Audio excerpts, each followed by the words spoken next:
Good evening everybody, and welcome to another one of our live tutorials here in Microsoft Flight Simulator for the Airbus A320.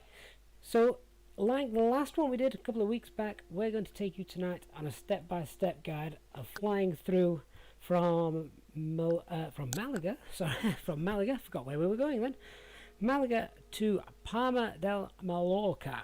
So what I need you guys to do, as you can see, we're not set up yet. We're going to go through everything you need to do. You can set up alongside me. I'll give you a few extra minutes if you're not already got the flight simulator launched. But basically what I want you guys to do tonight is fly alongside me at home in your own simulator, and we're going to talk through everything we need to do. Good evening to everybody in the chat room already, and big hello to the new channel members. Launched today, you can now join the EasyJet SimPilot channel and help support us. So do check that out at some point throughout the evening. That would be great if you could. Okay, so let's have a look at getting the simulator set up ready for our tutorial flight. And the first thing I've just remembered I need to go in and do is I was messing around earlier with some traffic, so I just need to turn off my airport traffic, get rid of all of that, turn off any nameplates, and also turn off my real world air traffic on here as well. So we're not using any air traffic control tonight. I'm not flying on any network. I'm not on VATSIM or anything like that. It's just going to be us and happy flying. Simon Smith with the ruler already. We've not even started.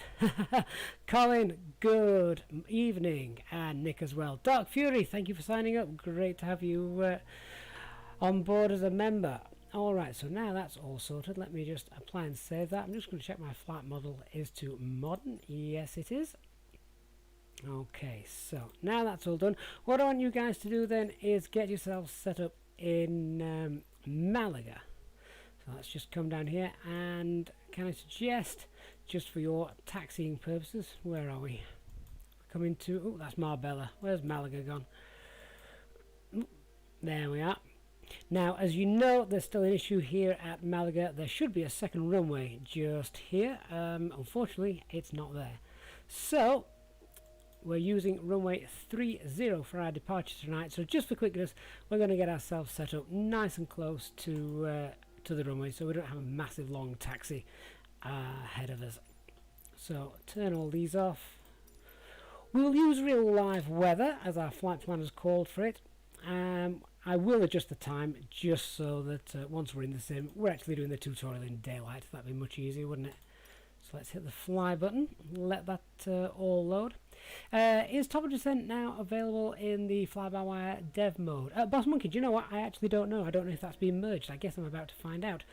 Just before the flight this evening, I downloaded the latest experimental version. I think those of you that have followed the channel for a while now will know that I prefer to fly the experimental version. It handles much nicer and much closer to the real world aircraft, which is basically the dev version, but it has just got fly-by-wire's own custom fly-by-wire handling in it, which is rather nice. If you haven't tried that yet, please do go and check that out.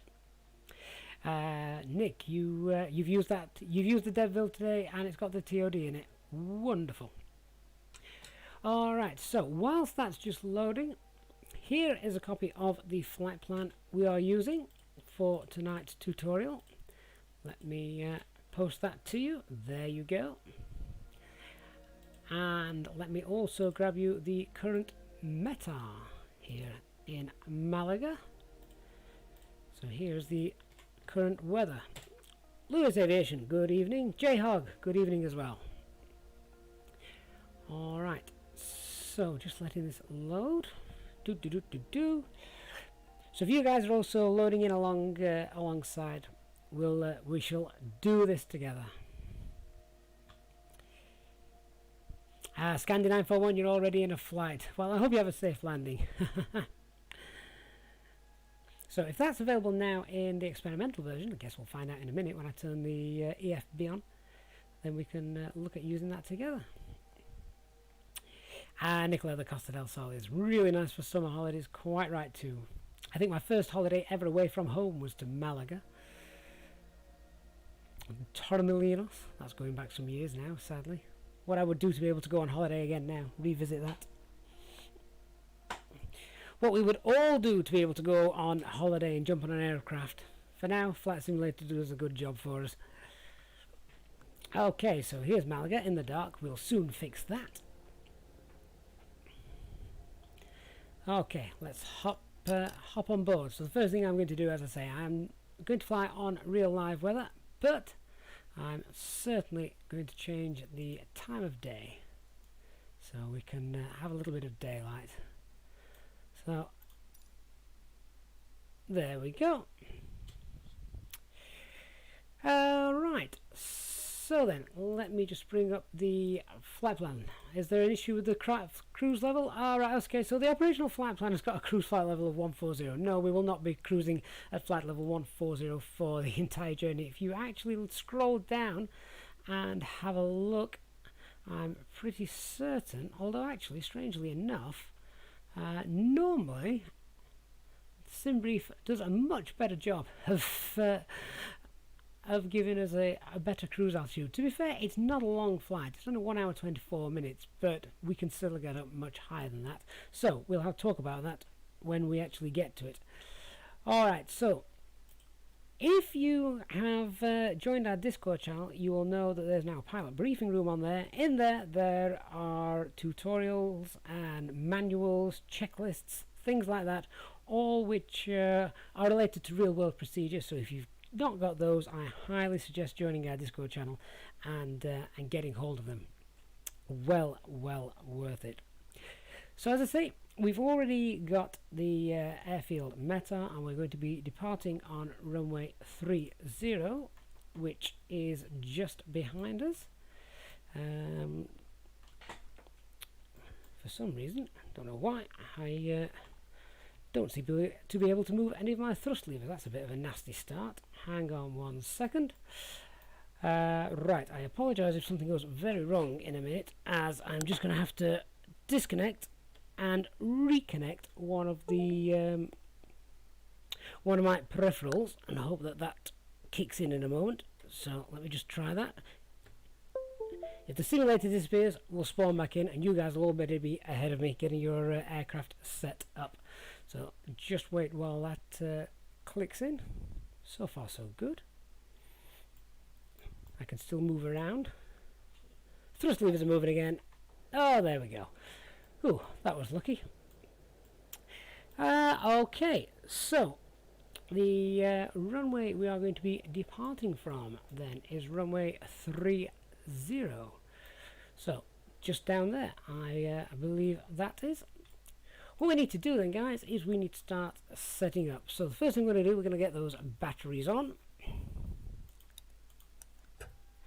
At which point we will then call our ground crew and get some ground power. So go to the ground services, tune ground, and request our power supply. Ground Airbus Golf, Echo Zulu Golf Sierra, could you please send a ground power unit? Airbus Golf, Echo Zulu Golf Sierra, ground power unit is on the road. Okay, so thank you, Nick. The Nightbot has just called up the Discord link for those of you that want to get hold of that.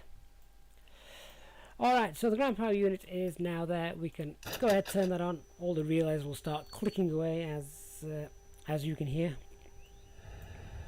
There it is. Alright, so now we're going to go through the flows and essentially start to extinguish all of the lights. However, let's turn on the crew supply. Let's turn on the ideas, start getting those aligned. We're going to come down now and turn on our nav and logo lights. We're going to turn on the seatbelt signs in a moment. Okay, now at this point we'd normally go through and we would turn on our fuel pumps, basically extinguishing all of the white lights. However, we haven't actually loaded the fuel in just yet from our operational flight plan from SimBrief. And one thing we shouldn't do is tell our passengers to get on board and strap themselves in whilst the aircraft is still being refueled. if anything goes wrong, we want those passengers to be able to get out very quickly. So if they're strapped in, that's obviously going to hamper that operation. So let's, before we go any further with that, just come down here and get our fuel all loaded in. So in order to do that, linking up with SimBrief, and you guys can use my my SimBrief flight plan as well, and the way to do that is just in the McDo menu, go to options, go to the AOC menu and go to SimBrief and just type in EasyJet SimPilot. So I'll just give you guys a couple of seconds if you want to type that in, and that just means you're going to be flying the exact same flight route tonight that as the operational flight plan that I've just posted in. Okay, Lewis Aviation, my runway says 30 and yours says 31. Okay, so to be honest with you, at Malaga runway 30 is rarely used. Runway 31 is the more common runway. However, runway 31 is missing in Microsoft Flight Simulator, so that's why I purposefully set up SimBrief to ensure it used runway 30, as I knew runway 31 didn't exist in Microsoft Flight Simulator. So if you're flying in the fly-by-wire aircraft and you're in Microsoft Flight Simulator, use my username in SimBrief, EasyJet SimPilot, and it will pull the exact same route that I'm about to fly, so you can fly that with me. Terry, have I changed the flap coefficient with the newest experimental version? Well, funnily enough, no, I haven't. I've gone in, double checked it, it's currently set to 1.2. I did a couple of tests with it and I still got some ballooning, far more than you should do. I was gaining a couple of thousand feet. The only way I could get it not to do it, and we'll talk about this when we're about to descend, the only way I could get it not to do it was to be flying slow, straight and level, then deploy flaps 1, and you didn't get it. So I think there's still some tweaking to be done there, really. Okay. So let us carry on with that. So EasyJet SimPilot is the SimBrief username. Let's go return, and let's just go back to our ATSU menu now. So from the McDo menu to ATSU, to the AOC menu, and to the init press page. We're now going to pull in all the information from SimBrief, and you don't have to file this flight plan on SimBrief already, guys. Remember, use the one that I've posted into the chat, and you're about to pull it in if you're using my EasyJet SimPilot username set up in the McDo a second ago. So init data request, click the blue button, and there it is. So here we've got the flight number, here we've got the departure, there we've got the destination, and there we've got our estimated en route time, about 1.5 hours. Ignore the fuel on board, that is going to change. That is our aircraft's current fuel on board, but we're going to change that in a moment. Dark the Rapper, thank you very much, my new first officer. Welcome to the club, great to have your support, and look forward to seeing you many times in many streams, as you always are, so thank you very much for that. Okay, so now that has all been pulled in, we're going to go back to the AOC menu and to our performance, weight and balance pages. This is where we're going to load our fuel in. Once the fuel's loaded, then we'll get the seatbelt signs on for the passengers and turn on the fuel pumps. Okay, so block fuel, we're going to check this and compare it to the operational flight plan that we've got. So the block fuel on the flight plan says 4604. 4604 is there with the trip fuel as well. That all looks to be correct. So let's load that in. There we go. So that has now been loaded simply by pressing the refuel load button. We're now going to go on to page 2. So if we just scroll over here, let's have a look at our payload then. So we're going to take 152 passengers and a payload of 15808. So we double check that on the operational flight plan, 15808. That is all correct, and we can also check the zero fuel weight at this point, 56.8. And if you check that as well on the operational flight plan that I gave you, the zero fuel weight is 56.8. Just in case you've arrived a little bit late, I'm also going to pop in that flight plan once again for you. So there's the flight plan for for that. If anyone's interested in becoming a member, then Lewis, just bear with me. I shall get you I'll get you a link to check out. There should be a join button underneath the stream. However, if you can't find that, then please do, in order to join, check out this link I'm just about to post for you in the chat, and there it is. Alright, so we've now got our passengers loaded, we've got our fuel loaded, we've checked all the weights are correct, and what we're going to do next is we're just going to check the gross weight of the aircraft, which is 61.3 tons. If you now have a look at the operational flight plan, it will tell us our takeoff weight is 61.2 tons or thereabouts. So essentially it's telling us we're going to burn about 100 kilograms of fuel in the taxi. That's probably about right for this aircraft. It doesn't burn very much at all. Okay, so now those are all loaded in, and I've imported everything from SimBrief. What I'm going to do is I'm going to continue with the cockpit preparation checklist and setting those up. So fuel is all loaded. Let's get the seatbelt signs on. Let's get the no smoking signs on, and we can also arm the emergency lights. We can come up now and we can also turn on the fuel pumps now that refueling has completed. At this stage then, I'm going to launch the Pushback Helper app. Now, for anyone that isn't familiar with the Pushback Helper app, it is a great little tool. It is available for free, and let me just give you the link for that. Oops, hang on a second. FlightSim.to.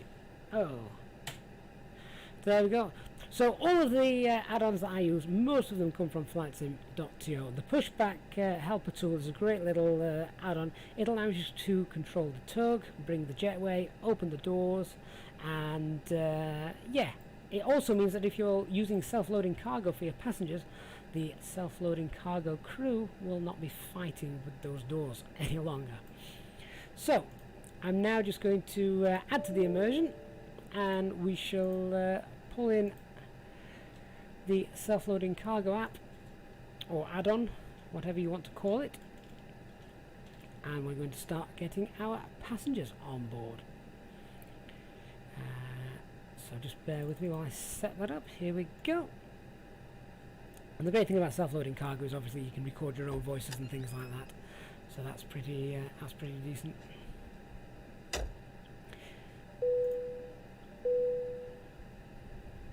Cabin crew, we can open the doors now and start letting them on board. Thanks very much. Okay, so sadly no terminal here. We do have a ramp, however I'm not going to call it. No problem. Just because that also interferes with self-loading cargo. Jetways don't, but ramps most certainly do. So let's get those doors open, shall we?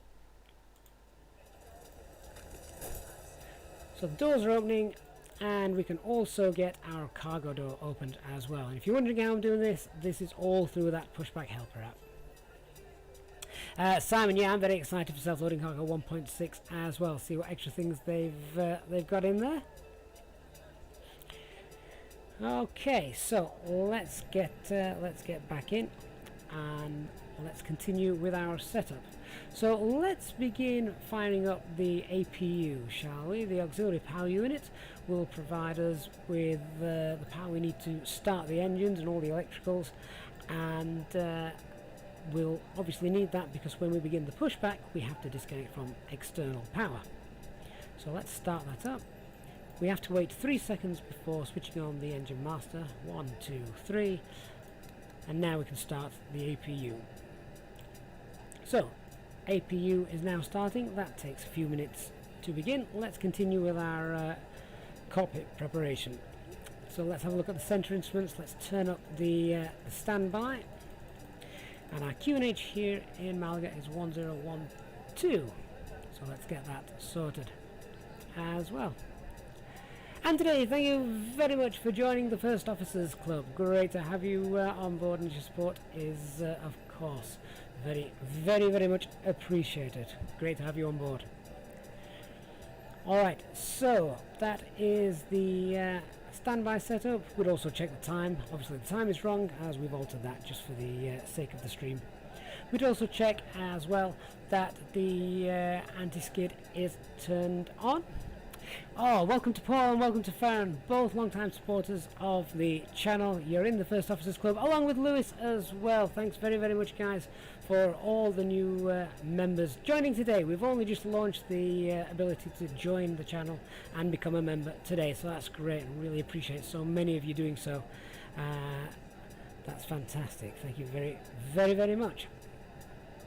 Don't use the ruler emoji too often, guys, will you?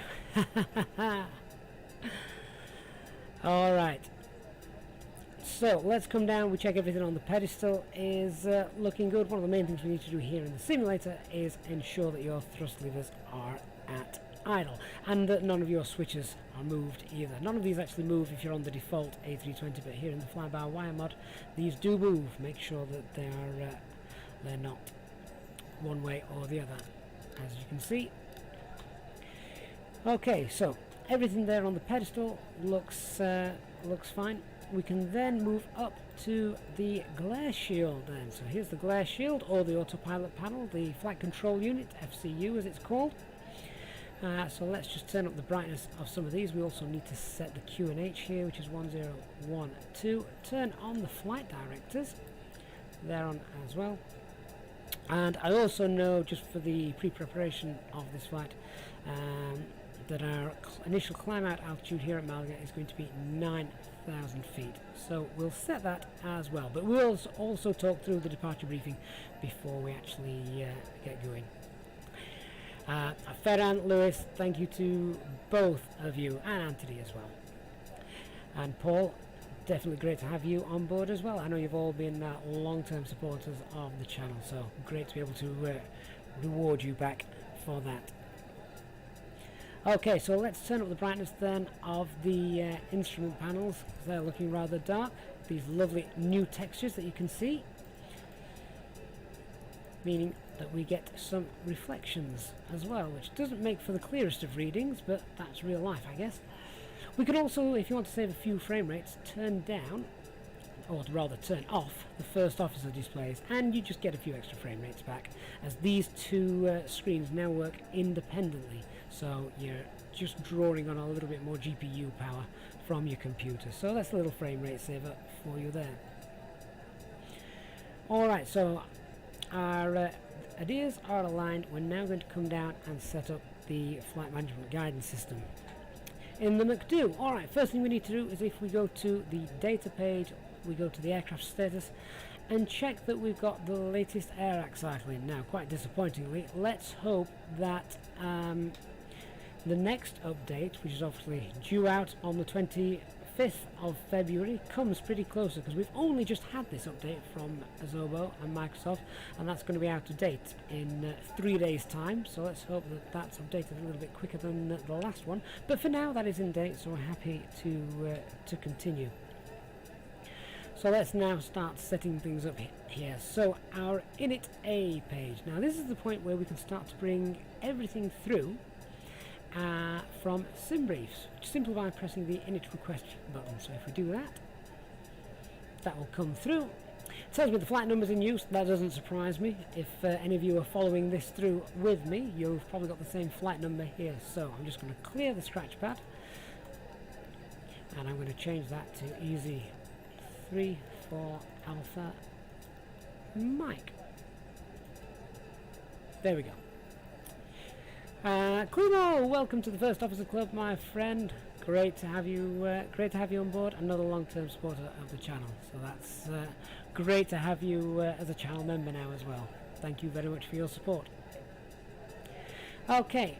Now, if you look at the init A page, you'll see we did the init request, and only half of the information actually came through, and that was the flight number, which I've now changed. If that happens, don't be discouraged. Then please have a look and press the init request page again. If we do that again, chances are it'll all populate. There you go, it's all populated. It's reverted me back to the original flight number, of course, but I can go in and change that now. So let's just clear that. And EZY34 Alpha Mike, pop that in. Alright, so it's got my alternate there in as level, Barcelona. The cost index from the operational flight plan is 8. And it's got a cruise flight level 140. We're going to have to change that, guys, because that's pretty ridiculous. So let's just set a cruise flight level of, we'll not go too high. In fact, we'll go up to 30,000 feet this evening. So if you just type in 30,000 feet, it will automatically adjust the temperature for you. As you can see, so minus 44 degrees. We can also have a look at the tropopause.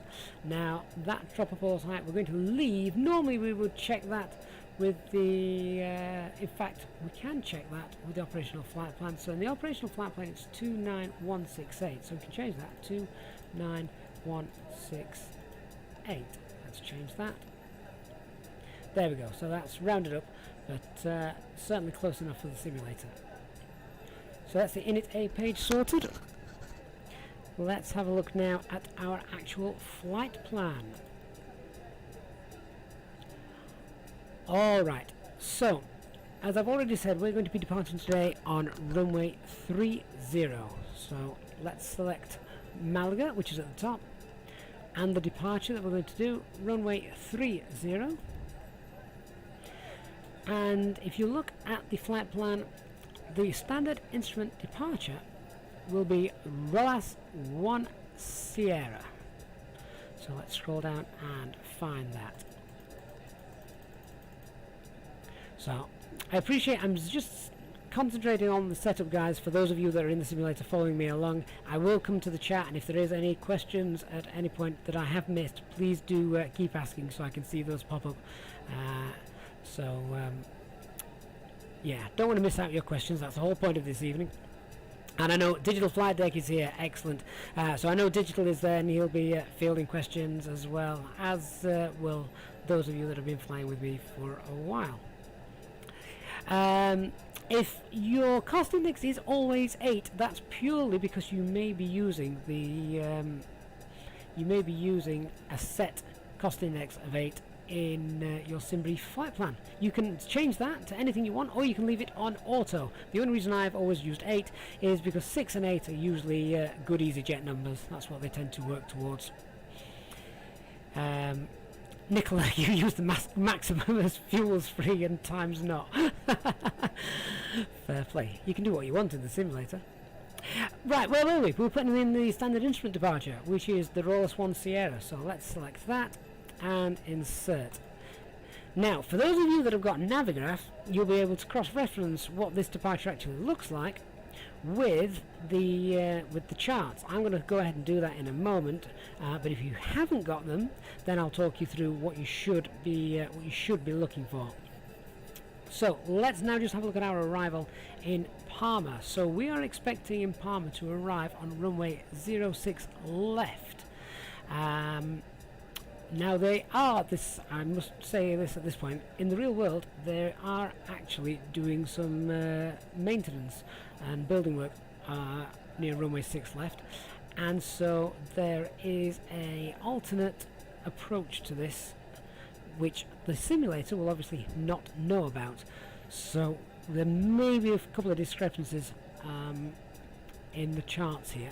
There shouldn't be, however, because the charts I'm going to use are in Navigraph are going to be the old ones, but there is a different approach in use. So we'll click on Leper, which is Palma, Mallorca. Click on the arrival, and we're expecting runway 06 left. So we'll just set that up. ILS 06 left, and the standard arrival route we are using is the Ruckset to Mike. So let's scroll down, find that one. Ruckset to Mike. Now it's telling us we can either go via ADEX, MJV. Is that it? They're the only two options. This is where having the charts really does come handy, because if I now pull this up, I want to have a quick look, and I believe we actually do want to be going in via Mike Juliet Victor, which is the Mallorca VOR. So I'm just going to double check that. Yes, so the ADX approach actually brings us in from the north. We want to be approaching from the south, which is the Mallorca VOR, so it's the Mike Juliet Victor approach. That's now all in, and we can hit insert. So again, that is just another little handy tool you've got if you have the charts there. If you had selected the wrong approach, you'd look at it through in a minute and see that something didn't look quite right, and I'll show you how to do that in a moment. So now all of the route is complete. We've put in the departure runway, we've put in the standard instrument departure, we've put in our arrival, we've put in our standard arrival route and what the arrival runway should be. All of the waypoints for the entire part of the entire flight plan are all the way in, as pulled in through SimBrief and uploaded. What we're going to do now is just check this distance. Now check this distance here is 388. Have a look at your operational flight plan, and you'll see that the actual distance on the operational flight plan we've got is 437. Now that suggests to me there's obviously about 40-45 miles difference there, isn't there? So that is most likely a simulator issue, but what we are going to do now is we're going to double check that. Let's just scroll here and have a look at how this is going to work. So I can see now why there is a difference. If we have a look at our, let's just turn this to plan mode. Right, this is the departure route that we've currently got coded in out of Malaga. This looks absolutely nothing like the real departure route that I've got coded in from the Navigraph charts. The first point is one of these user points, which I know scares people, which basically means you need to decide how you're going to fly the aircraft at this point, because there's either discontinuity in the flight plan. So if I scroll down, my first actual waypoint is Rolas, and you can see that showing just there, Rolas. Now, in order to get to Rolas, what we actually need to do is, according to the charts, we need to take off, and then we need to do a U-turn, a right-hand turn after takeoff, flying back on ourselves, until we get to about 11.6 miles from the Malaga VOR. And then from there, we then can go direct Rolas. And that is basically to avoid the terrain that surrounds Malaga Airport. Malaga's got quite a lot of terrain around it, which if we were flying maybe low visibility, that could cause us a problem. So that departure, if you were doing it at night in low visibility, you may end up coming unstuck there. That is a coding issue with the simulator. Sadly, there's nothing we can do about that. What I am going to double check is that I have put the right departure in there. So if we just do that again, it is departure runway 30, and it is the Rolas 1 Sierra departure that we're coding in.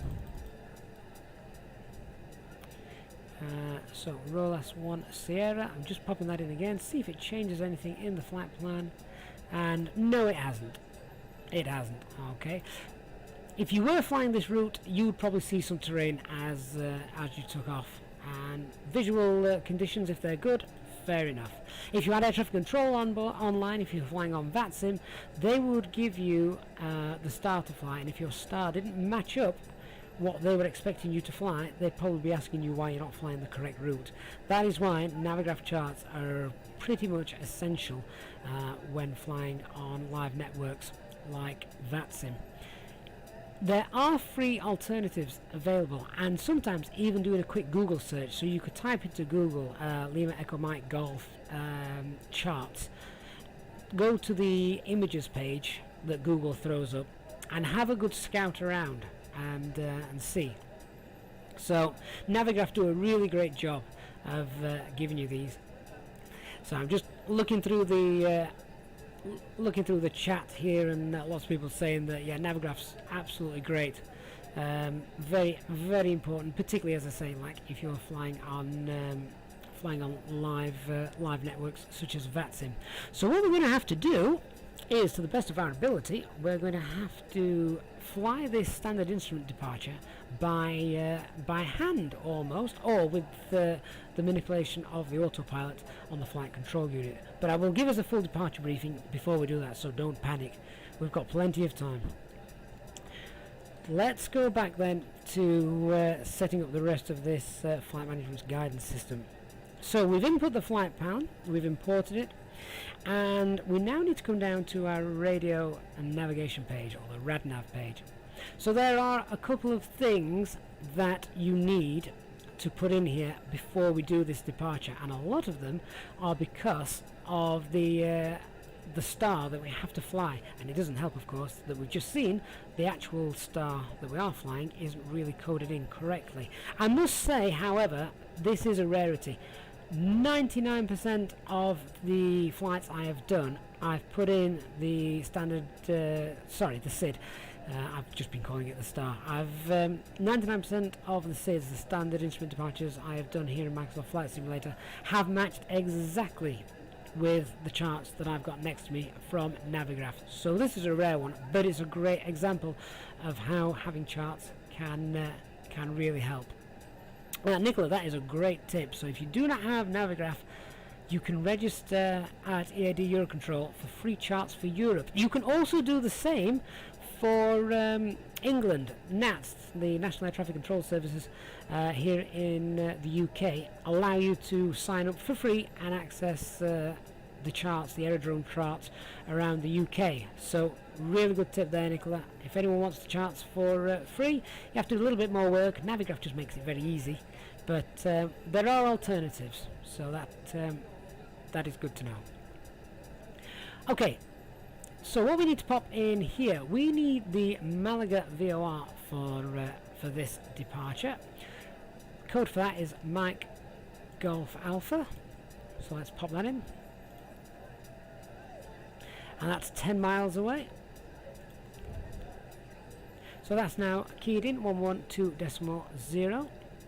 We also need the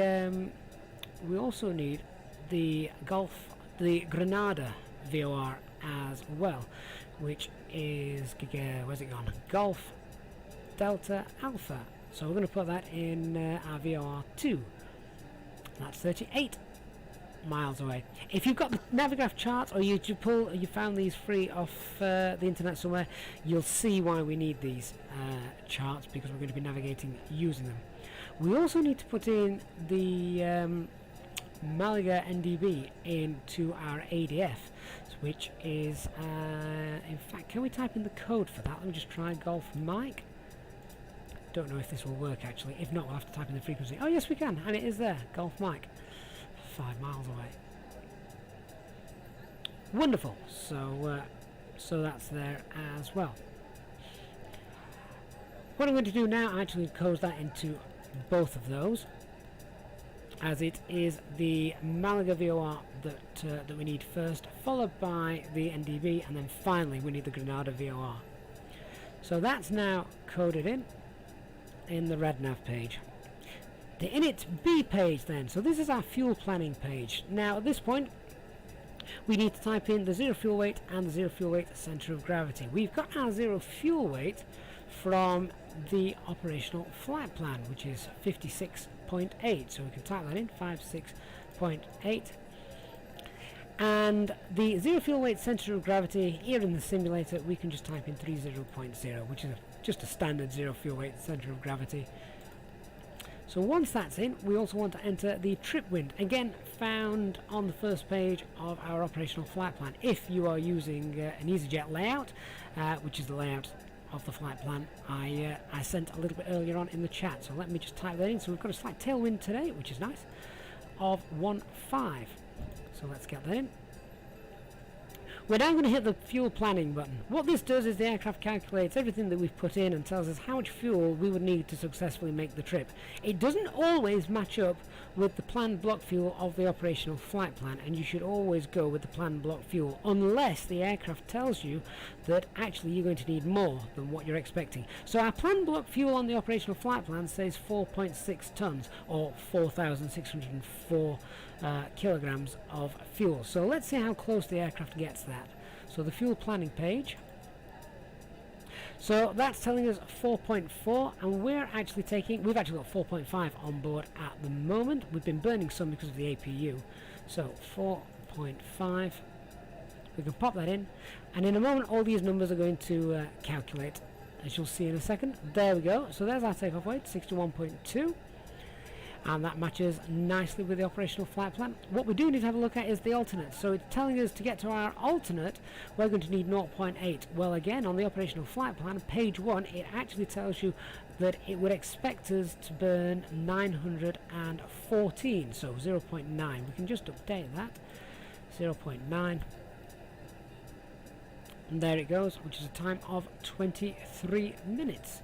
The operational flight plan says 27, but that's that's neither here or there for this.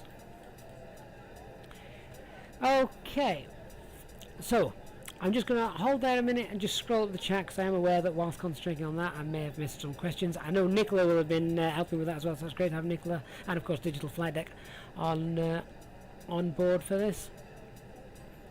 So Lewis, when you level with the localizer, do you engage approach mode until 1,000 feet and level with the runway? Okay, it all depends. If you're just intercepting the localizer, you can turn on the lock button, or you can turn on the approach button. Here in this simulator, you don't want to do it too soon, because there's a bit of a little bug where if you turn it on too soon, the aircraft just shoots off in any old direction. But normally you can just turn on the localizer for intercepting the lateral left and right guidance. If you're also intercepting the glide slope as well at the same time, then turn on the approach mode.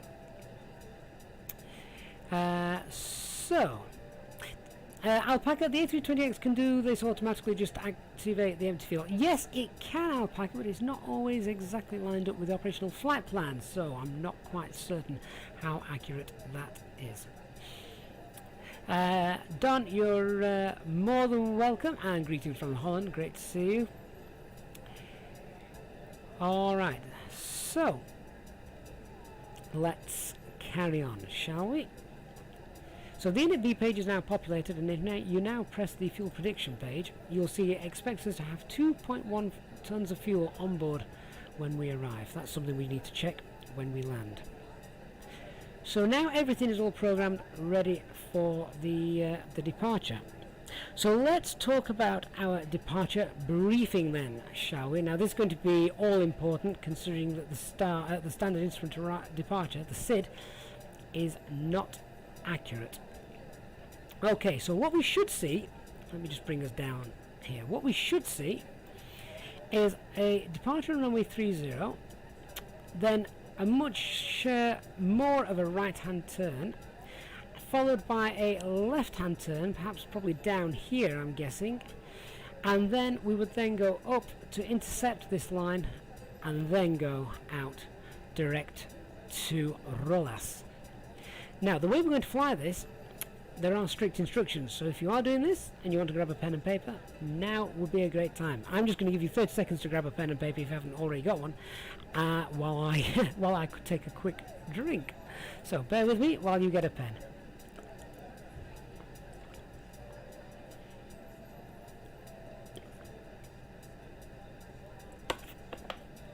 Okay. Alright guys, so here's what's going to happen. After our departure, we're going to climb out on a runway heading 313 degrees to a distance of 4.3 miles from the Malaga VOR. We've already keyed the Malaga VOR into our RadNav page. We can now turn that on. There we go. Malaga VOR is currently 9.9 miles away. So when we're 4.3 miles away, we're going to turn a right to a heading of 154 degrees. So after 4.3 miles, it's a right turn to a heading of 154 degrees.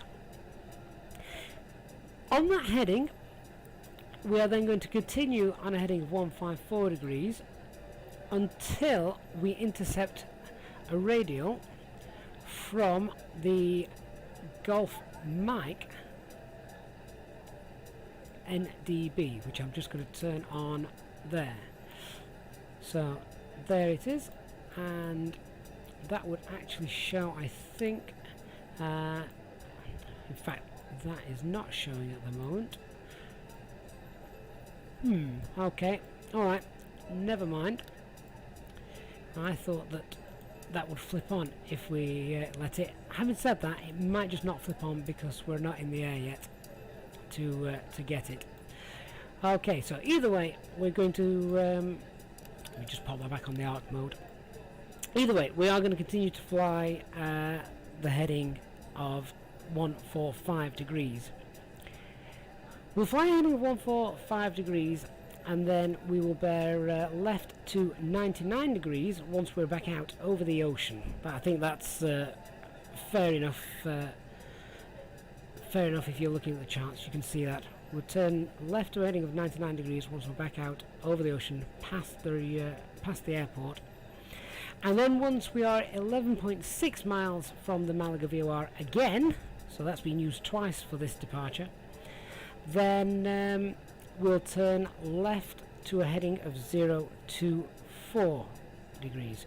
So there's actually quite a lot to do on this departure, which if this was all coded incorrectly, it wouldn't be anywhere near as difficult, and that's why airlines have advanced technology to be able to do that. Hand flying it is going to be interesting, but we'll go with it, and we'll see. We'll see what happens.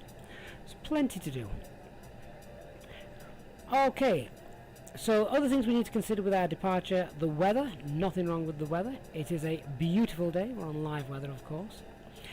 Our landing weight. Our takeoff weight is below the maximum landing weight, so if we had a problem, we could come back and land here. Again, no issues there. No times to be aware of. I spoke about the works that are currently doing in Palma on runway 06 left, where we are planned to land this evening, so there's a slightly different approach. However, for the case of here in Microsoft Flight Simulator, that really doesn't apply to us. So, threats. Do we have any threats on this departure? Oh god, yes. There are hills, there are mountains all around us. We don't want to fly into them, which is why it is imperative that after taking off we follow that standard instrument departure. The other thing that I haven't mentioned is that in making the turn after our takeoff back to a heading of 154 degrees, we have a maximum speed limit of 210 knots. Again, I find that in the charts if you've got it. If you've got the charts and you see something similar and you want to know how to do that, you do not set the speed here on the flight control unit. Leave that in manage mode for your departure. Come back down to the McDo, to the performance page, and then we're going to go to our next phase, and here we're going to key in 210 degrees. Okay, the final thing we're going to do is we're going to now have a look at our performance. So the transition altitude here, again I'm getting this from the chart, so apologies if you don't have the charts, but the transition altitude here is 6,000 feet. We've got our thrust reduction and acceleration. That's now coded correctly. For those of you that were watching the streams previously, you'll have seen that there had been an issue with those. I've managed to now fix that, so that's good. The flaps, it's going to be a flaps 1 takeoff, and the flex temp calculation for this departure is 65 degrees. Now, if you want to know how I've worked out any of that, the flex takeoff temperature, the thrust reduction temperature, then there is a tutorial video in the advanced real world procedures tutorials playlist on my page. I really do suggest you go and have a look at that if you want to get a little bit more in-depth information on there. Alright, so I'm now going to calculate these V speeds. So V2 calculated to 133, rotate is 129, and V1 is 128. They're automatically populated and are calculated by the simulator, so they may not match exactly with any of the real world tools that you've got, but that's why we're in a simulator. You wouldn't do anything in the real world that we're using here in the simulator. Nick, you notice speed constraints are 250 max, then 210 and 25. What would I set it to? Right, okay. Be aware, just if you are looking at the Navigraph charts, the turn that we are doing is 210 knots. The 250 knots that you can see is for a different departure. That is for the ROLAS 1 Tango departure. So just make sure we're not confusing the two just there. Okay, so just going to have a break before we run our checklist, and then we're going to push back. Friend, can I please put up the link to the tutorial regarding how to change flex temp and thrust reduction? Yeah, okay guys, so while you're just catching up with any of that, let me find that for you, and I shall do that now. Bear with me one moment, and I shall find that for you.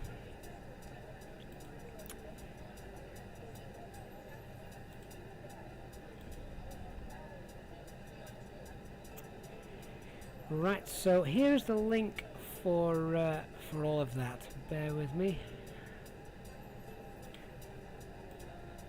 Okay, so the flex temp and the thrust reduction, etc. calculations, and how to work all those out, and what software to use, or a website actually, is now available there in the chat. Well worth a watch, of course, after we've finished here. The A320NX is free, absolutely free, and it is unbelievable that it is free given how good it is. So definitely worth having. Alright, so are our passengers loaded? I believe they are. Let's close the cargo doors, let's close the main doors, and we're about ready to start getting pushed back.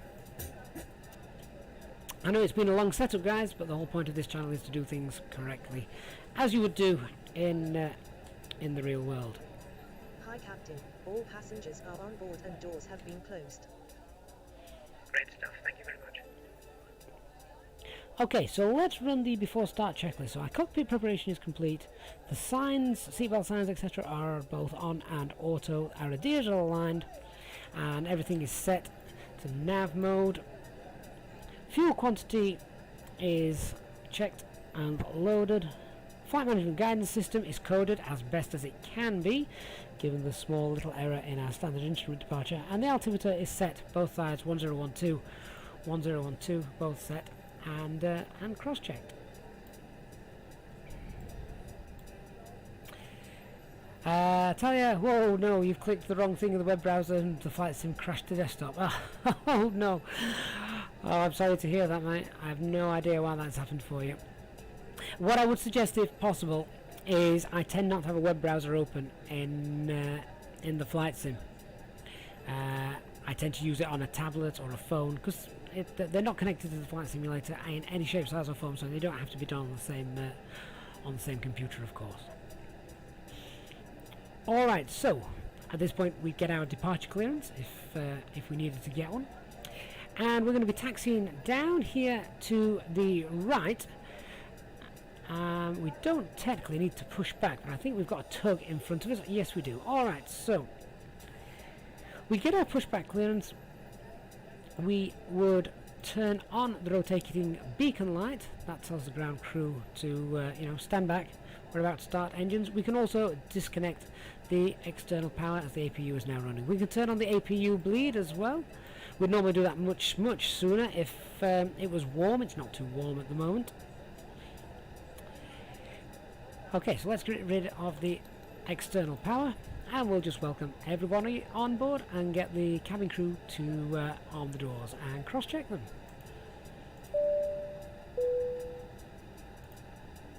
Ladies and gentlemen, from the cockpit, good morning. This is your captain speaking, and I'd like to welcome you on board the aircraft. My name is Gavin, and we're not expecting any delays, so we should be arriving on time at our destination.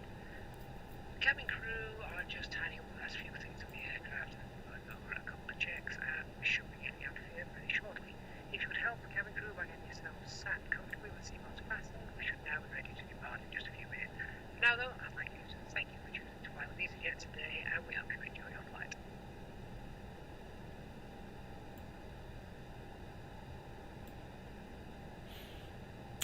Okay, so just whilst that's been said, no, just checked. There is an error in the setup that I've done. I put in the Malaga VOR. I should have used the Malaga VOR. I should have used the Malaga Airport VOR, which is Mike Lima Golf, not Mike Golf Alpha. So let's just pop that back in. Well done to those of you in the chat that have got the charts and have spotted that. So if we go back to the RadNav page, not the Malaga VOR, it should be Mike Lima Golf. So let's just change it. Mike Lima Golf. There we go. All that does is confirms the importance of having two pilots in the flight deck. Everything in the real world is set and cross-checked. You've got two pair of eyes checking everything. Thankfully for me, I've got dozens of you checking everything. So if I make a mistake like that, you're there to scream it out for me. So well spotted. We just needed to change the VOR there.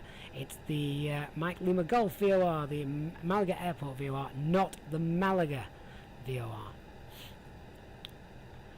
Okay, and I'm just double checking that as well. Yeah, Mike Lima Golf, that's fine. Don't know why I put the Mike Golf Alpha in, as I've got written down, scribbled in front of me. It is the Mike Lima Golf. Either way, we're now ready to push back. So, we've called the tug, the nose wheel steering is disconnected. We can now turn our transponder to auto. There it is. Check the parking brake is on, thrust levers are at idle, and we're now ready to, oops, didn't mean to do that. We're now ready to push back. So, let's just make sure those doors are locked and armed. Cabin crew, we're all ready to go, so please arm the doors and cross-check. Thank you. So now that's done, we are ready to start pushing back. Again, using the pushback helper tool from flightsim.to. Ah, Dark Fury Nick, I gave you the chance to use the ruler. I'm going to start regretting that emoji. Okay guys, let's push back then, shall we? So the tug is connected, rotating beacon lights are on. Let's just run the before start checklist below the line. Windows and doors are closed and armed. Slide is visible, so that means that they are armed. Rotating beacon light is on, mobile phone is turned off, parking brake is on, however it's about to come off. Okay, so let's release the parking brake and let's start our pushback. So it's now time to start the engines. Our APU bleed is on, and we now come down to the engine mode selector to ignition, and starting engine 1.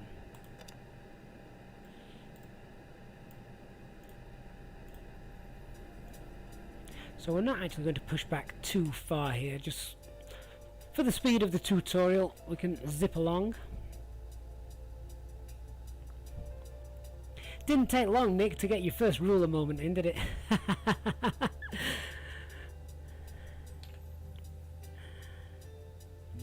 So essentially just going to taxi down there, straight out to this side.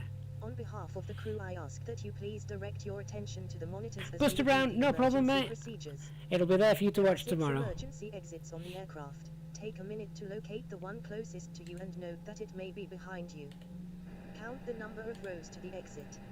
Should the cabin experience pressure loss, stay calm and listen for instructions from the cabin crew. Oxygen masks will drop down from above your seat. Place the mask over your mouth and nose like this, and pull the strap to tighten it. If you are traveling with children, make sure you put your own mask Dark on Fury, first start before engine helping 1 first others. on the Neo, my friend. Unlikely Engine event 2 of for emergency landing and the older evacuation. Airbus, but Leave engine your 1 for the carry-on Neo. luggage and items behind. Life rafts are located below your seats, and emergency lighting in the floors will lead you Damn to it, I close do the need a new exit. microphone. I think this one's on its We way ask out, that you mate. make sure that all carry-on luggage is stowed away I'll get safely on during Amazon. the flight. While we wait for takeoff, Okay, please so take a pushback moment to completed. review the Put on the safety parking procedures brakes. on the card in the pocket in front of you. Thank you for your attention, and we hope And you enjoy the flight. Engine 1 stabilised, starting engine 2.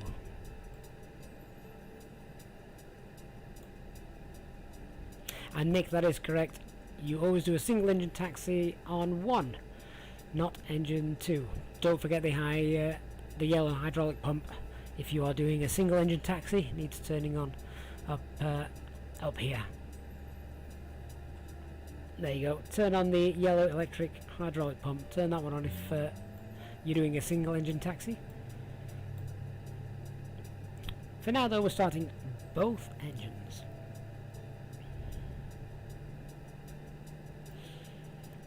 So the tug driver should still be waiting. Is he there? Just peering over the edge of the flight deck. Oh yeah, there he is. So we're just waiting for engine 2 to stabilize. So how many guys, just while waiting for this, how many guys are you in the chat room or with me so far? How many of you are in the simulator following through exactly everything that we're doing? That would be great to know.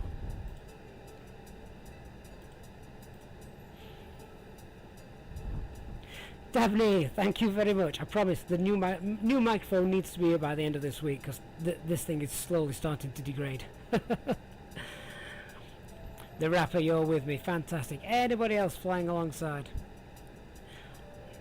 Obviously, may need to do it at a later date if it's not the perfect time for you.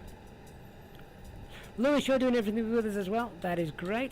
So engine 2 has now stabilized. Now engine 2 has stabilized. We can come back down here and set engine mode select to norm. APU bleed can come off. Engine anti-ice we can probably turn off actually. There's not a cloud in the sky there, so I believe we're on live weather. Let me just double check that. Yeah, we're on live weather.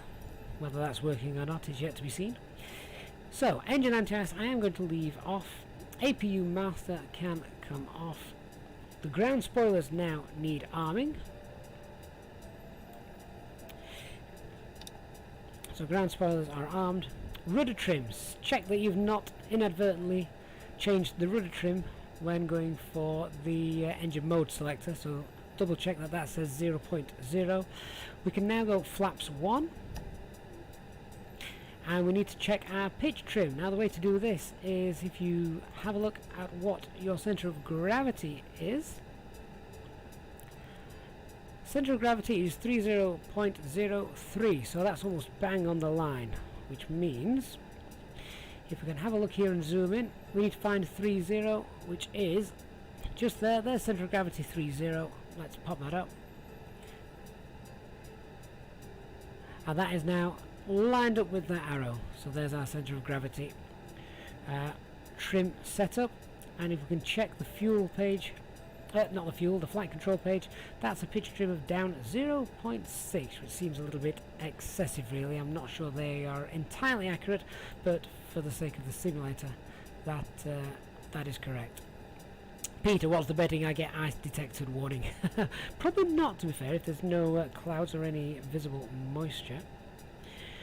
Okay, so ECAM status is good for this point. We're now cleared to disconnect, so we can tell the tug driver we're done with him. Wave him bye-bye, thank you for the service. Now we're on the after start checklist. So, after start checklist, anti-ice is off. ECAM status checked. Our pitch trim is down 0.6 and our rudder trim we have checked is set to 0.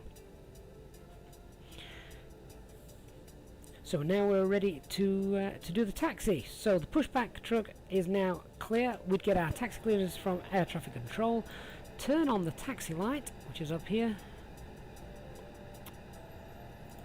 There we go. So the taxi light is now on. We can release the parking brakes. In fact, I'm just going to set those for 1 second. One thing I haven't turned on, let's just turn on the fly pad. I don't normally bother with this too much in tutorial videos, but it's just a little handy to see, isn't it? Okay, so the McDo's all linked, and I will put the company username in. EasyJet. Oops, wrong button. I've tried to type it in. I should never have done that. Particularly as pressing the Y button means that I end up entering slew mode. I don't want to do that. EasyJet Sim Pilot. I'm just copying and pasting that into here rather than attempting to type that in. There we go. Set the dashboard and import from SimBrief. There we go. So that's just populated that. That's just nice to have. It looks handy, doesn't it? And there's the top of descent calculator as well, so we might have a little look at that while we're flying. Okay, so let's just carry on, and we can now begin our taxi. So let's take off those parking brakes.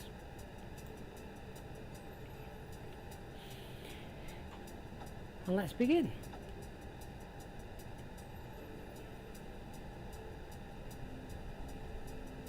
What will be nice if FlyByWire can get it done, if you do have a Navigraph subscription, will be to be able to get the charts on here. That would be absolutely fantastic if the guys can work that out. But I presume that means doing some sort of deals with Navigraph for the importation of that. Farhan, don't worry about being on VATSIM, my friend. We're not on VATSIM tonight. This tutorial is purely for all of you who just want to sit and fly at home on your own, basically. Put us on the screen next to you and follow us along.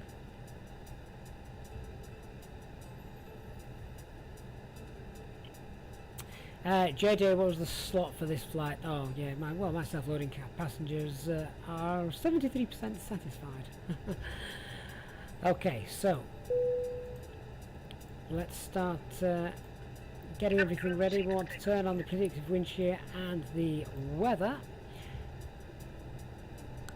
We want to turn on the auto brake, which the sun is shining on. There it is, there's the auto brake. Cabin crew, we've just told to get ready for departure. However, that was on self-loading cargo. We still need to ding them up there.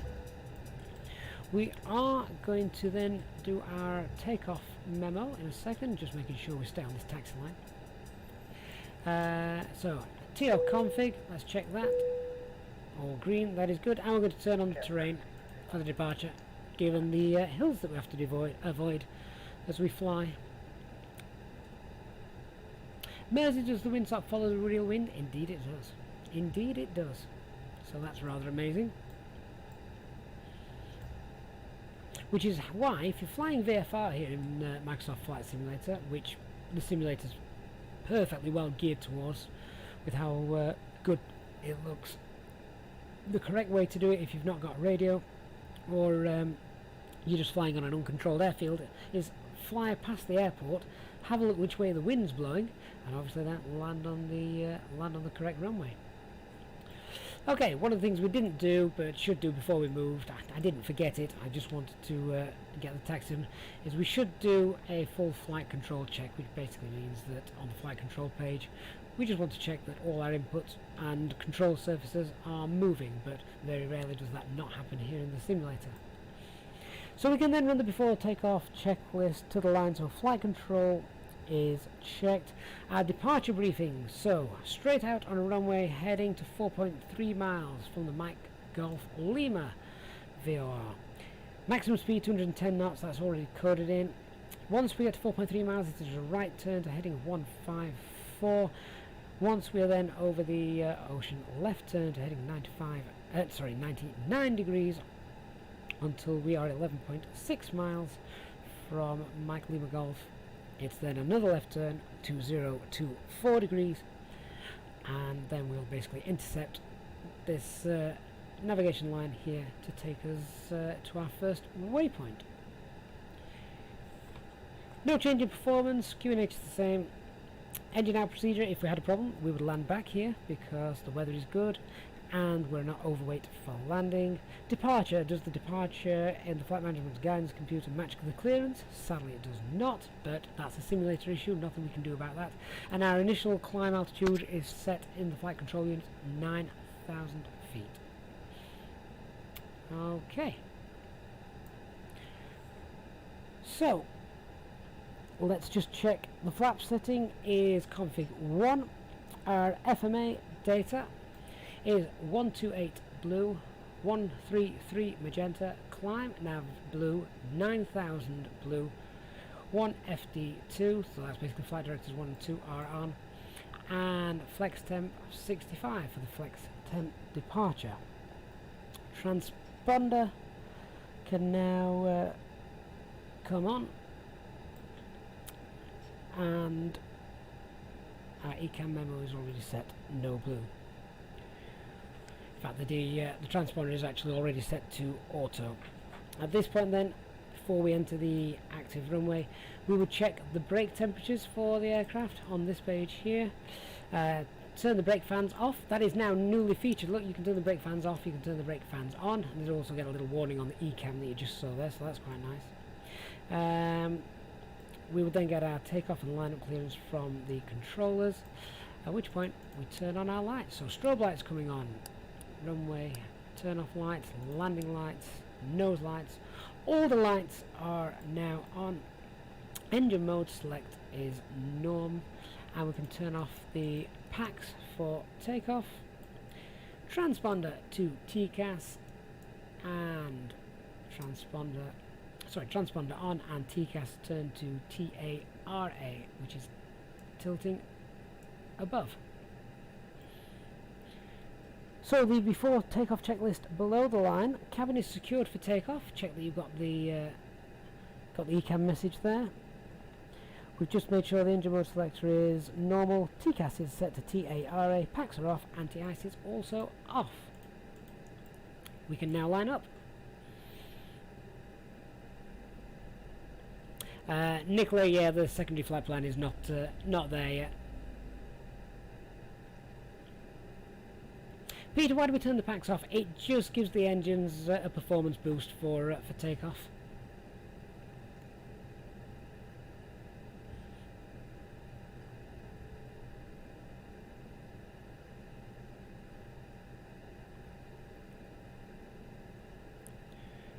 Right, okay, so we'll line up in a moment. Again, apologies guys, I've been trying to go through this, so I've not really been keeping too much of an eye on the chat for that. Alright, so you can see the terrain in front of us that we don't want to hit, which is why we've got that right hand turn after departure. Alright, so I just need to make sure I've got my charts to hand. We can then do the takeoff. So we announce the takeoff, we set the chrono going, and set 50% N1. After that we set flex temp takeoff and roll until V1 and rotate. So brakes are released, takeoff, start the chrono, advance to 50% N1, and now we advance those thrust levers up to flex temp. So man flex, SRS and runway shown here. At 80 knots start bringing your side stick back to neutral. So you want to be neutral by 100 knots. 100 knots. We're about to pass V1. V1, rotate, and let's pull back to about 15 degrees. Ignore air traffic control. Positive rate of climb, gear up. So just let the aircraft continue to climb away. There's the terrain radar kicking in. Just turn the brightness of that down. So we're now going to set climb thrust, lower the nose to 10 degrees and set climb thrust. So that's making sure our thrust levers are on the CL detent. So we're waiting until we are 4.3 miles away, and we want to be on a heading now of 313 degrees after departure. So we can set that. Engage the autopilot. Flap 0 after passing S speed. We can disarm the ground spoilers. We can also turn the packs back on.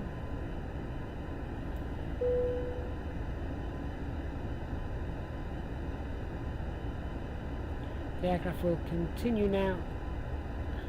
It should actually be holding a speed of 210 knots, which it's not doing. It's also gone crazy with the climb rate, so that's rather unfortunate. What we can do is, if we're not happy with something, simply disengage the autopilot. Nothing wrong with flying this by hand. We're now 4.3 degrees, 4.3 miles rather, so let's make that right hand turn now to a heading of 154 degrees. Now the aircraft has targeted a speed of 210 knots. We need to set standard pressure, that's flashing down here as we've passed the transition altitude.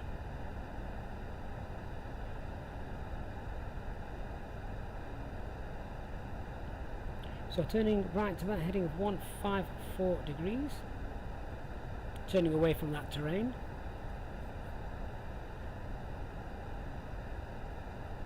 7,000 feet. Remember, our initial climb clearance is 9,000 feet.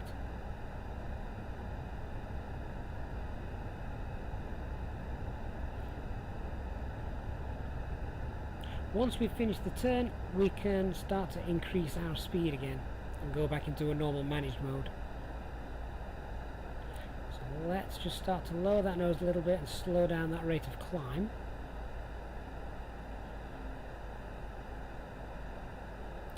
Start to level the aircraft out, because we're aiming for 154 degrees, remember.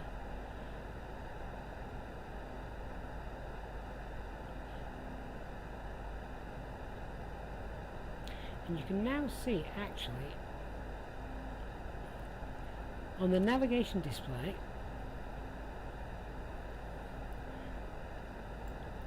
that is where it wants us to fly.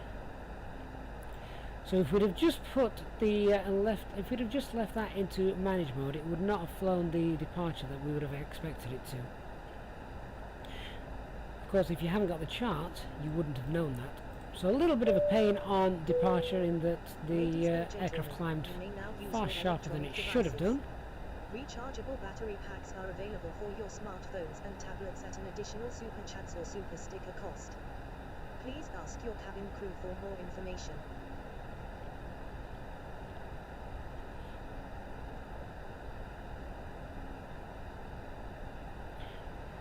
So I said, basically, once we've flown past the airport and we're over the ocean, which we are now, we can make that turn left heading now to a heading of 99 degrees. We can get the autopilot to do this for us, nothing wrong with that. So we're now going to set that to 99 degrees, max speed of 250 knots. So enter manage mode, 9,000 feet, autopilot 1 coming on. Here's the left hand turn to 99 degrees. The aircraft will target 250 knots and it will stop our climb at 9,000 feet. Engines rolling back. So hold 250 knots. Wave goodbye to the coastline in a moment.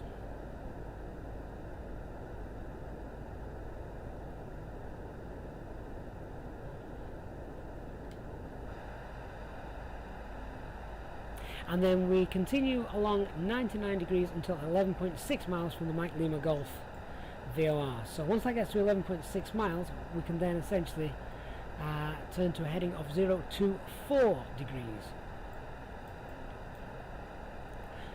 So the tutorial flight I've done tonight from Malaga has really shown that if you've got the charts, you can really start to get involved with how the departure should be coded. If it's not coded correctly in the database, you have to hand fly it yourself, as what we are doing now. Thankfully, 99% of the time, I don't think I've ever had to do a departure like this where I've had to hand fly the entire standard instrument departure. It's all being done and coded incorrectly in the navigation database. Alright, so what we can do now is we can continue our climb up to the cruise level which we set. So we actually set a cruise, if you remember, of 30,000 feet. Let's select that now. So flight level 30, and we can confirm that there, flight level 300. Once we pass 10,000 feet, the aircraft will start to accelerate over 250 knots. We're now 11.4, 11.5. Let's start that turn left heading of 0 to 4 degrees. There we go.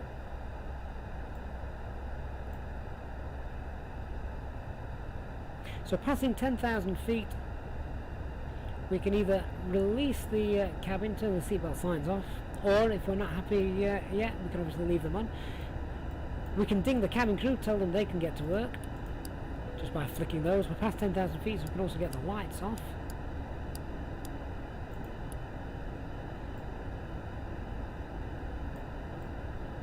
And we want to turn airports on the EFIS. Zoom out a little bit. So there you can see the this is the route, the flight route that we're actually going to intercept in a couple of minutes. And then we're actually back on course. And there's all the terrain down there that we wanted to avoid.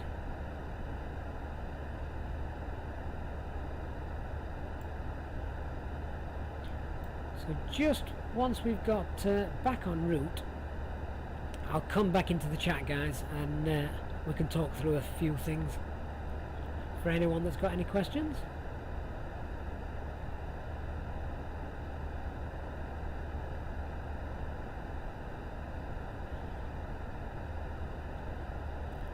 So I'm now happy to release the cabin.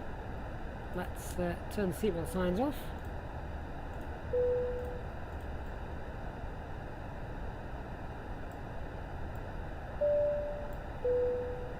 Ladies and gentlemen, the captain has turned off the seatbelt sign, so you are free to move about the cabin.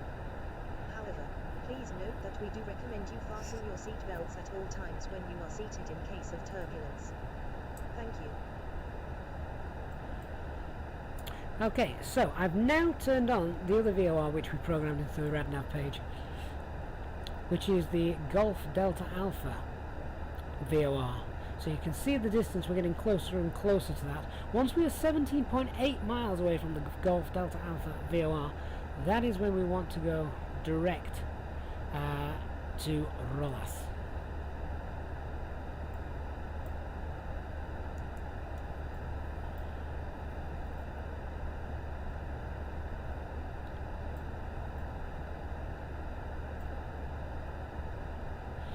Strangely enough, I'm not sure why the FMA is not confirming the altitude. Let's just try re-engaging that.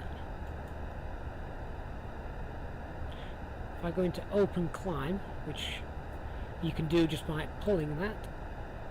Now it's popped up with open climb. Let's just pop that back into managed climb. Oh, how strange, that's disappearing. That shouldn't happen. Another little bug. Dean, if you just pull back gently and make sure you continue to get the nose up to 15 degrees, you should be fine. I believe there's actually protection built in to avoid tail strikes. Whether that's coded into the sim or not, I'm not sure. So we're 19.8 miles away from that VOR. Remember, we're looking for 17.8, which is probably going to coincide quite nicely with this line, isn't it? So we've actually flown the departure manually, not too bad.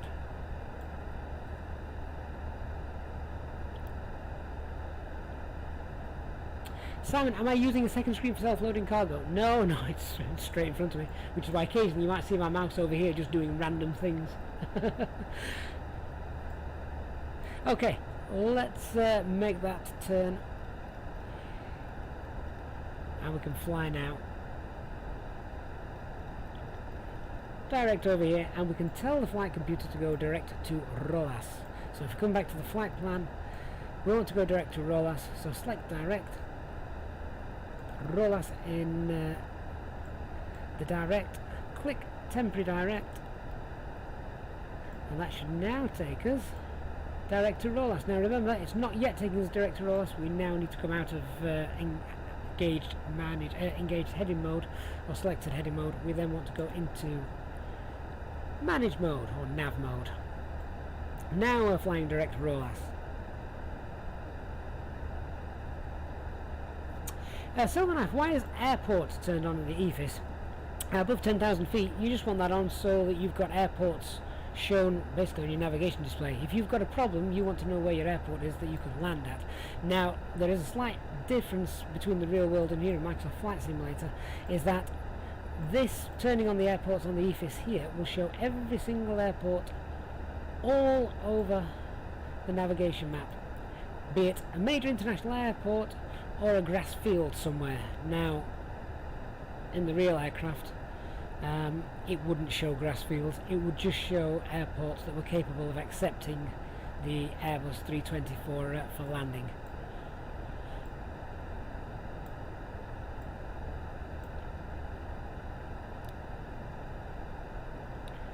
So now we can pretty much just sit back, ensure the aircraft is doing everything that it should, and enjoy. Peter, you found that Navigraph charts are different to SimBrief charts. SimBrief doesn't have charts, does it? If it does, I've missed a trick.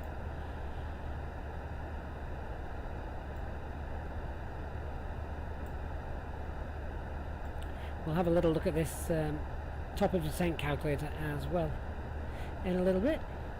The winds appear to have got up at Palma. They say they're gusting 17 degrees. We can refresh the METAR as well just by clicking onto a different page. So there's the sim brief operational flight plan. Just seeing if any of the other pages have been updated yet. Not yet. Has anyone tried using the ground thing? Does this work yet? I'm not going to use it in the air. I've not tested it yet. But so if I now come back to the dashboard, we'll see if anything's updated. Oh, those winds seem to have calmed down, so that's quite nice. Peter, different SIDS and stars. Well, remember the sim brief is just a flight planner, so it will give you SIDS and stars to use. The actual charts for them are then found within sim brief.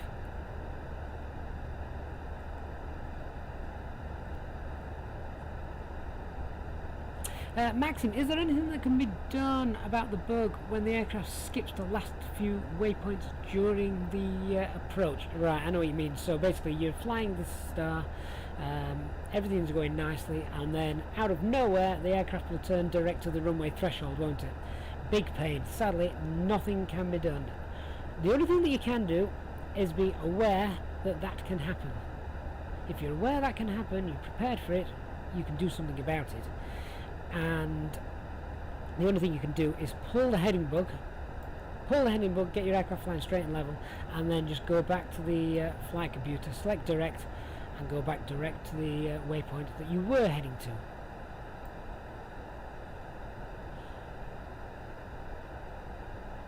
If that doesn't work, then just continue to fly the approach using selected heading mode, I'm afraid. That's the only thing you can do. So we're now raising cruising level, which is nice. We can just sit here and relax for a little bit.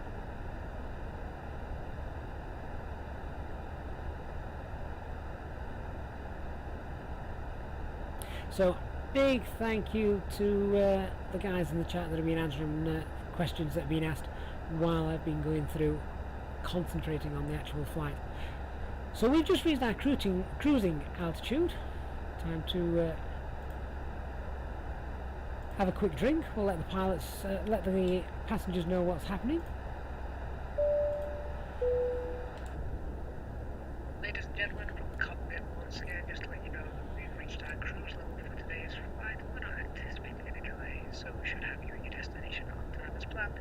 As the cabin crew make their way around the aircraft, please make sure the aisles are clear of any items. Allow your mate to sit back, relax, and enjoy the rest of the flight. Thank you.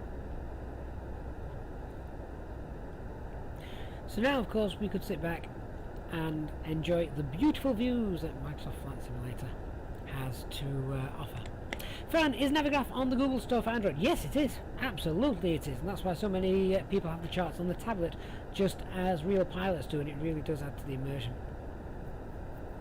Nick, can't they use their portable devices? Well, Self-Loading Cargo has told them that they can. I've just not flicked this switch. See, there's a bit of a problem here. This switch, the no smoking switch, you never ever would turn that off. Ever. It's always set to no smoking. But of course, in Flight Sim 2020, we've now changed it to no portable devices. So if you actually want to turn no portable devices off, you have to flick the no smoking sign, which you should never really touch. Talia, is it also on the Apple Store as well? I wouldn't know that. I'm not an Apple boy. Dreamliner, good evening. Am I happy with the latest performance with World Update 3? I've not really noticed too much of a difference, to be fair. Actually, digital flight deck, that is a good point. The clouds do seem a lot nicer from what I've seen. Although we've not had bad weather over Europe recently while I've been flying. It's been quite nice. Alright, so what do we do now? We're at the cruise altitude. So what we should do is cycle through the ECAM pages, just to check there's nothing daft happening. In order to do that, what we should be able to do is press the All button, and that should cycle through the ECAM pages. Sadly, that button doesn't work anymore. It used to, but then some sort of coding broke it. Silver Knife, have I tried the cockpit door cam? I have, yes. I never see anyone on it. So if I now go to the engine page, we can just do this manually. So, select the engines, that's all fine. Nothing wrong with the bleed air. Pressure, slight issue there. Landing elevation auto, that is correct. So the cabin will pressurise automatically, but not to minus 2,000 feet. That's not correct.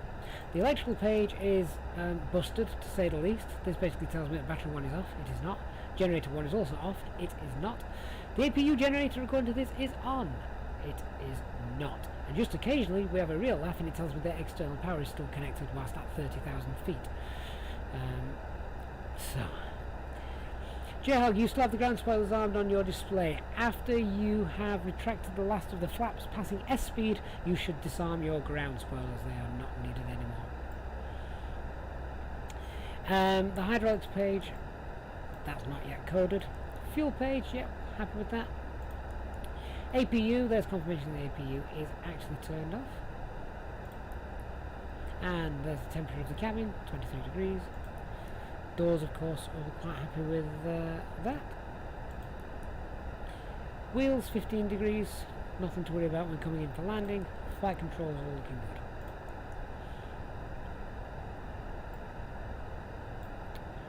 good. Okay. So there's the page that we leave during the cruise. What else do we do now? Alright, so we need to check that we're actually making decent enough progress throughout our flight plan and that nothing is going wrong. So we have been flying, we're currently direct Rolas, in fact we're about to pass over Rolas in about a mile. So we're passing over Rolas at about 19-20 minutes. If we check that and cross-check it with the operational flight plan, that's how we'd know that things are going as they should. So we should be at Rolas according to the operational flight plan 23 minutes into the flight. So we're actually 2 or 3 minutes ahead of schedule. We should also have a minimum fuel remaining of 3.3 tons. And what do we have? We have 3.7. So again, no problems there. We could also come and get the weathers that we need for our arrival. And also we could do with getting some en route weathers. Now, en route weathers, why do we get those? Basically, because if we have a problem whilst we're flying, we want to know what the weather's doing beneath us. Where could we divert to? We don't want to divert to somewhere where the visibility is pants and there's a major crosswind. So let's just have a look at some en route airports that we can check out along the way. In order to do that, let's go to the do menu. Go to ATSU and go to the AOC menu, and then we go to weather request. Now these two airports here, there's your departure airport, there's our arrival airport. Those two are currently fixed in the simulator. You can't change those, and the real aircraft, they're not there.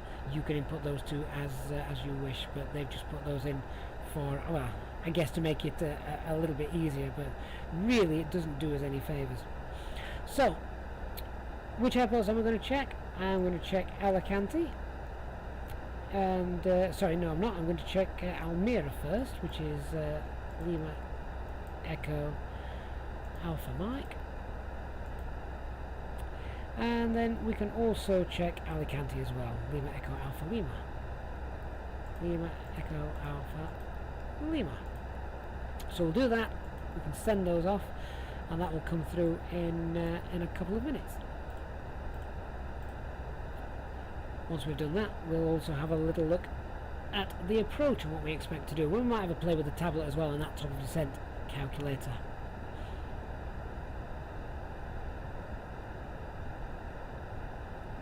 Magic Norm, when I entered 210 knots, the speed limit of the McDo, should have been entered in the managed field instead of selected. No, that should be in the selected Magic Norm.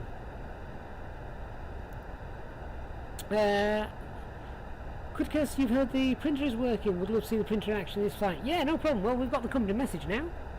There it is. So let's come down here. And messages received. Here's our meta messages. So let's just print all those out. Here it comes.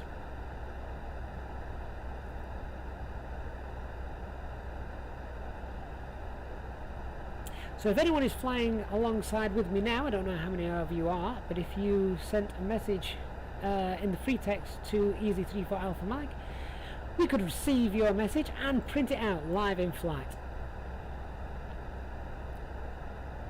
We can also collect the paper now, and it fits right there, which is great. So there you go. There we can see. There's the information for Palma.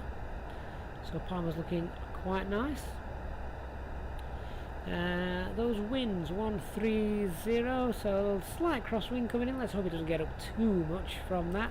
There's Almira, 12 knot wind, no problem there. Visibility is great. And at Alicante, again, light winds, visibility still pretty good, no significant clouds. So basically, every airport in front of us is nice and open. So that's really nice.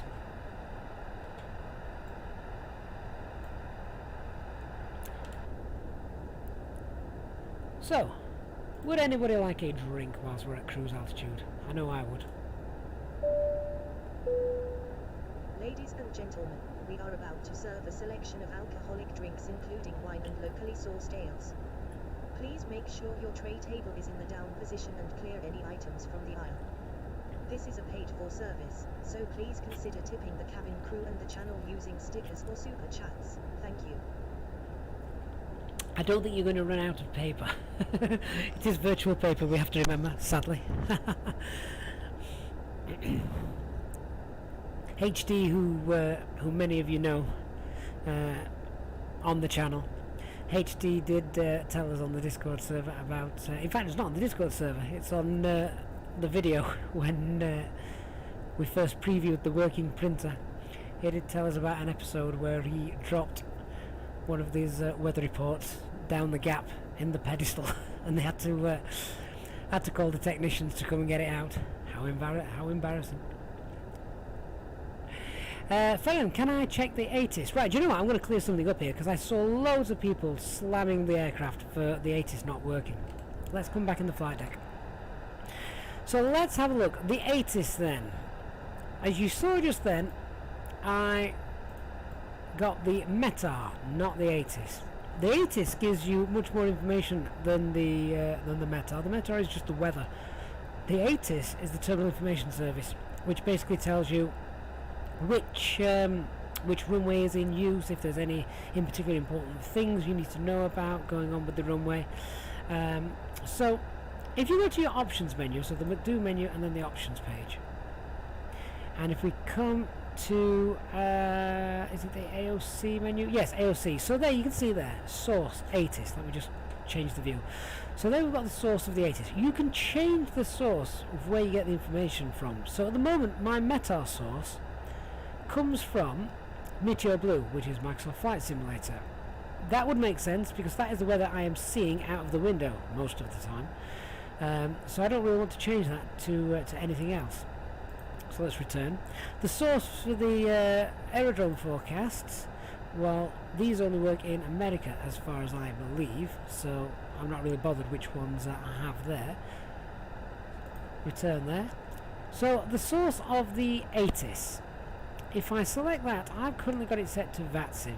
Well, the FAA only works in the US, so if you are flying in the USA, that's great, set it to FAA. You've then got other three choices. You've got VATSIM, you've got Pilot Edge, and you've got IVAO. These are all virtual air traffic control servers. So as you know, I normally fly on VATSIM, and Nick has just said Palma is currently online. So there is a VATSIM controller at Palma. Now I'm not connected to VATSIM at the moment. I don't need to be, not for this tutorial flight. I want to concentrate on you guys and your questions without having to concentrate on air traffic control. Air traffic control we do during the week with when we're doing real ops flights. But I've got this set to VATSIM, so if I now go and back to the ATSU and AOC menu to request the ATIS. So if I go to ATIS, Palma's already put in there because that's my arrival airport. Let me send that off. So in a moment, what I'm expecting, we'll get a company message come through. In fact, there's somebody sent me a company message. Let me have a quick look. Messages received. Oh, we've got free text. We've got text messages from 4254. Hi Gavin, this is Amtrak. Amtrak is in the air, fantastic. And a second message there as well. You're flying from Athens to Lowy, to Innsbruck. Good luck with the landing, Amtrak. Okay. Right, okay, so as above that you can see the ATIS message just there. Now if I select that, it says that the ATIS is not available. All that means is that the VATSIM controllers have not put an ATIS online, or that for some reason we can't actually access it. I'm scrolling through those messages there. Let's try a different one now. London Gatwick is usually online, so I shall try that again. So let's have a look at the ATIS for London Gatwick. Echo Golf Kilo Kilo. Let's pop this in. And all this means is it is contacting the VATSIM services to get the weather. I don't have to be connected to VATSIM for this to work.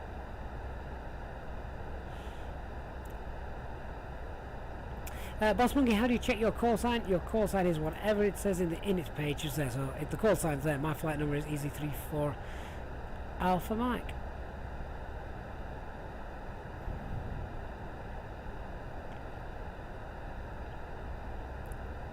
So let's just go back and see if the ATIS is currently active on VATSIM at Gatwick. Messages received. There we go.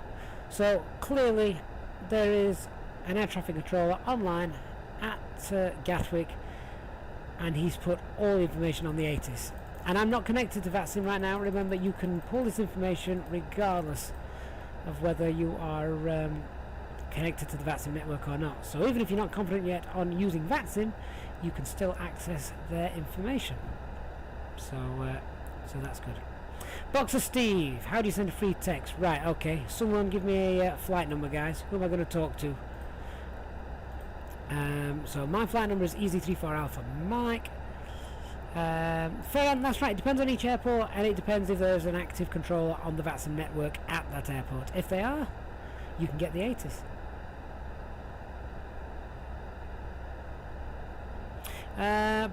By the way, how come some put up to 100 in the cost index while you prefer to keep it low? EasyJet, my friend, low cost carrier. So if someone gives me a flight number, I will send you a quick message, and then we need to crack on with looking at our descent. Why can't you use the ATIS from the sim? Good question, Magic Norm. I think it's just unable to get to it for some reason. It's not been coded in. J-Hog, right, easy 59 Juliet Golf. Alright, so let's go to the McDo menu, let's go back to the ATSI and the AOC menu. Free text, select free text, and we're going to send this to easy 59 Juliet Golf. EZY59 Juliet Golf. Easy 59 Juliet Golf. There we go, we put that in the 2. And then you type your message. Have... and then SP for the space. Have a great landing.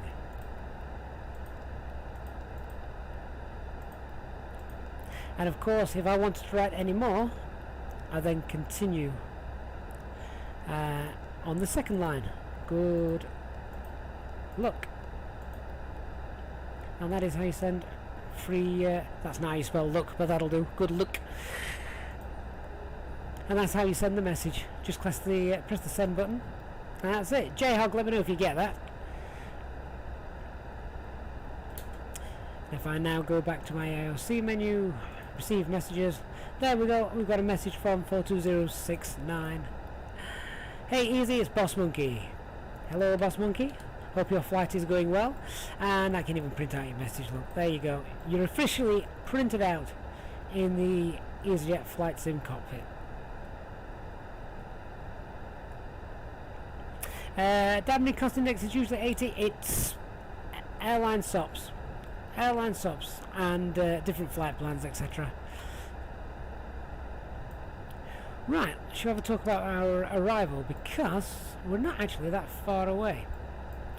So the arrival that we're going to be doing is the Rucksack to Mike arrival. So let's have a little look at this. So the first thing we need to know is if you have Navigraph charts, obviously pull up the rucksack to Mike arrival. If you don't have Navigraph charts, then the first thing I would look at doing is come back to the flight plan and start looking here for any altitude constraints that you have got. So you can see one there is 6,000 feet at Lampa. Following that at Papa Alpha 400, there's a constraint of 5,000 feet. Ignore the decel constraint because quite obviously that's a bug. You're not going to go from 5,000 feet up to 30,000 feet.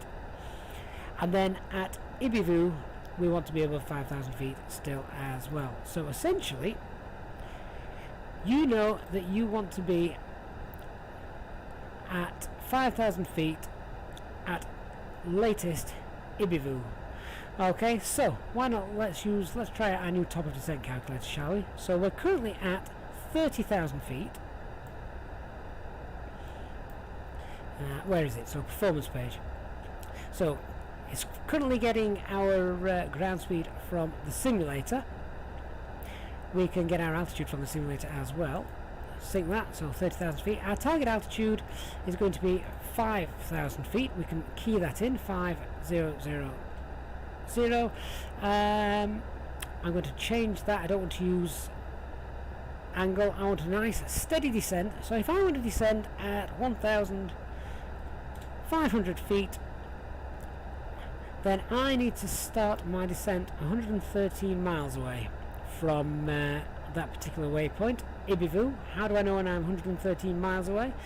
Well, at the moment I have to look on the navigation display. What you should be able to do, and this will be a great feature if they ever get that implemented, will be on the progress page here. You should be able to type in here, put it in the actual waypoint. So you'd be able to type in IBIVU and pop it in. I forget which one it is. I believe it's this one. Sorry, I believe it's this one here. Won't let you pop it in there either. And that will basically give you a bearing and a distance, so you'll know then how far away you are. But that doesn't work yet. So what you need to do instead is just use the range rings on here. So what did it say? 113 miles away. So let's just reduce the range rings. Right, there you go. You can see Ibivu is just there. So when we're 113 miles away, which estimated guess is probably about halfway, isn't it, between the 80 and the 120, maybe a tad over halfway between the 80 and the 120 mark, you can start your descent. Now I normally like to slow the aircraft down a little bit, so let's say instead of our current airspeed of current ground speed of 447 knots, I want to go to a manual input speed. So let's say I want to slow it down to about 400, let's say 410 knots ground speed. So manual input, and just, I don't know why it does this, remove that last one. So I'm going to change that to 410 knots ground speed. So I'm actually going to start this descent about 115 miles from the target. So let's try that. We can put that to the test in this flight, can't we? That'd be great to see.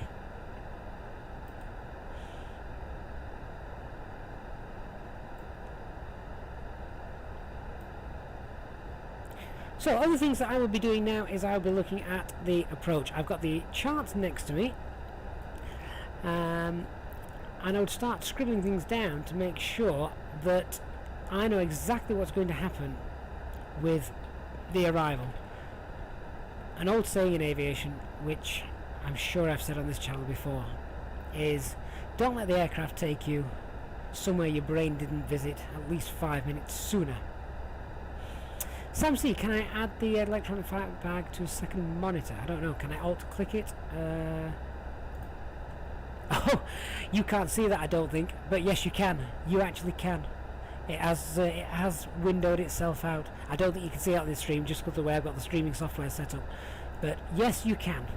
So that's good news, isn't it? Is the data on the PFD ground or airspeed? Okay, so what you're actually looking here on the primary flight display is the max speed. So we're looking at the max speed at the moment. If you want the ground speed, there's your ground speed, 446. Your true airspeed is 442.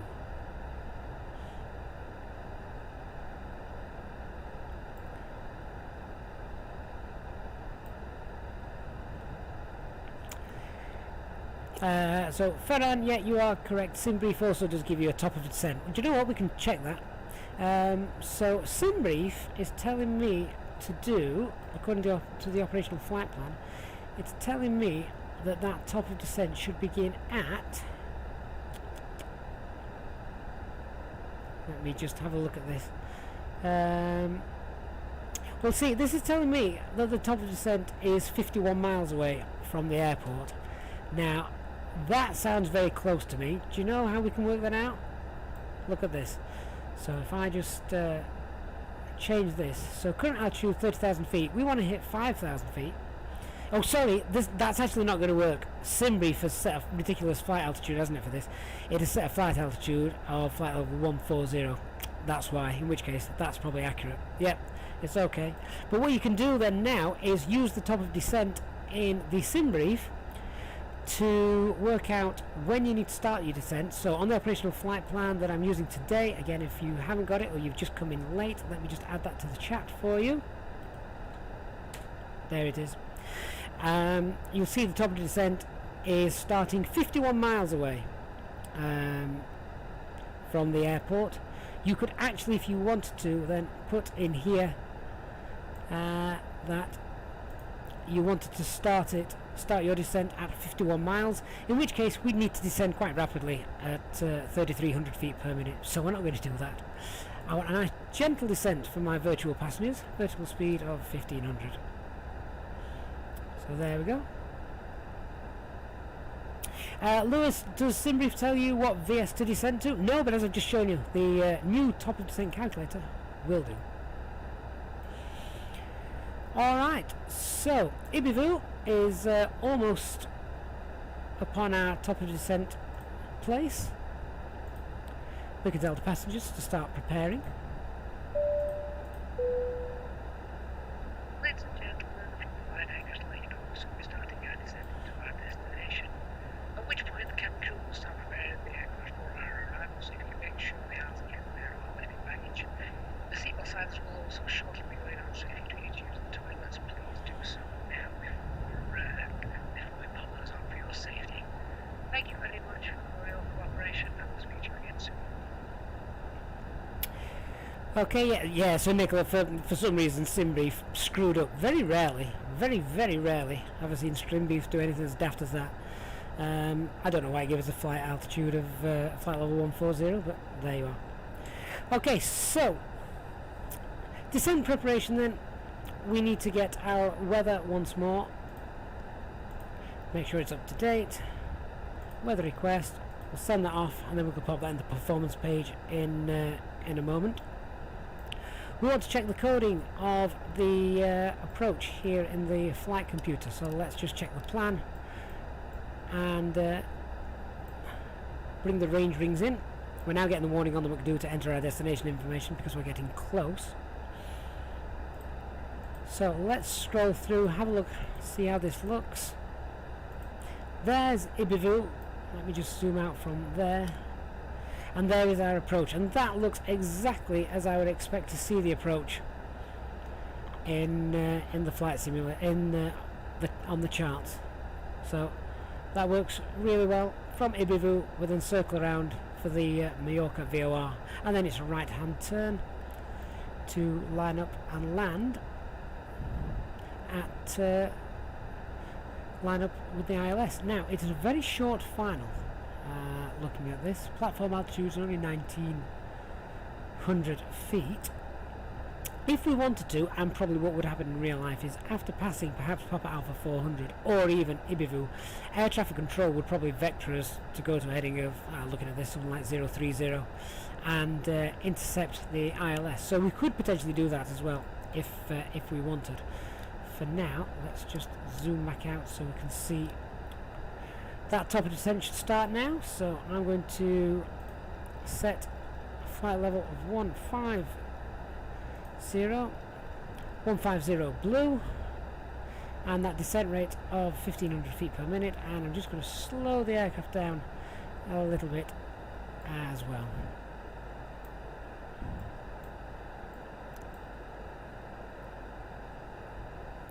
What you'll also notice as well is this actually updates itself. So you can see that as we're obviously getting lower and lower, our descent information is also changing. Alright, so what else would I be looking at now? Well, with the charts in front of me, I'm a bit behind. I'd normally do this before initiating the descent. But what I will be looking for now is making sure the weather we've just sent off, so we'll pop that in a moment. I want to know the platform altitude for the approach, which is quite low down. The platform altitude is 170. The approach that we're actually doing is the Ruckset to Mike. And anything specific we need to know about that approach is that there is a maximum speed of 230 knots when we get to Ibivu, and if I actually turn on the constraints, I wonder if that flashes up. We can also check it down here. Ibivu, yes, that's actually coded in, look, maximum speed of 230 knots.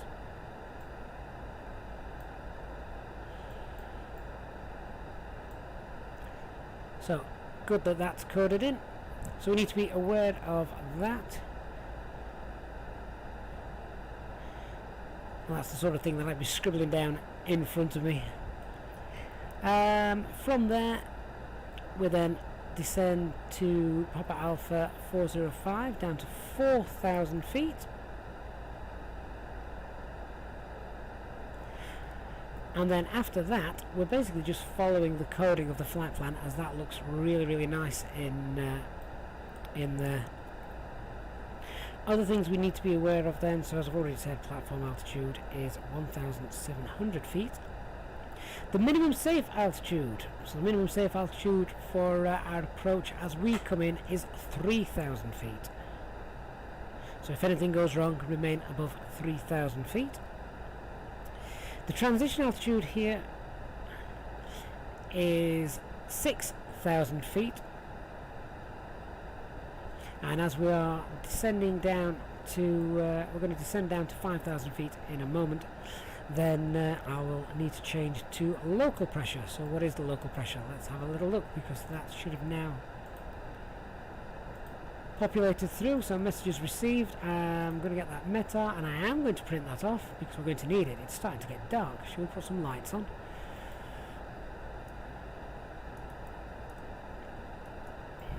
So let's print that out.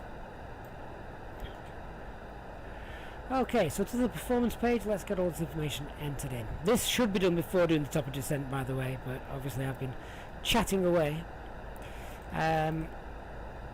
So, the QNH in Palma is 1009, 1009. Let's get that keyed in, 1009. The temperature is 19 degrees. How nice. The wind is 160 at 11. So, a bit of a crosswind landing coming up. Transition altitude, as I've just said, is 6,000 feet. Again, that comes from the charts. The minimum descent height for this approach is 274 feet. However, visibility is great, so we don't need to worry about that. Visibility is 8 kilometers. 274. So let's get that entered in there. Henry, how am I able to see all the fixtures on the map? I just alter the range rings, my friend, so you can zoom in and out effectively, in and out just there.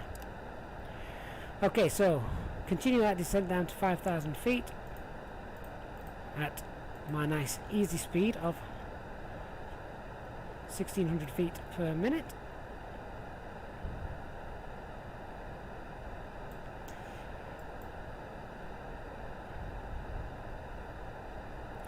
So the aircraft is now descending nicely. I also want to set the local pressure of 1009 and check 5,000 feet blue is coded in just there.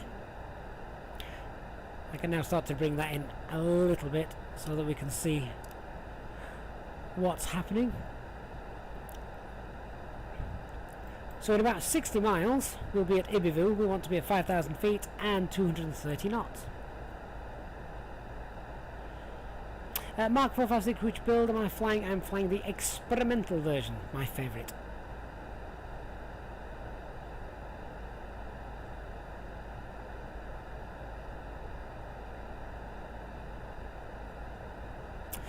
Digital, do I need to refresh the fly live? Why, what's it doing? Oh, what's happening there? Not quite sure why FlyByWire Studio's having a bit of a heart attack. 1 second.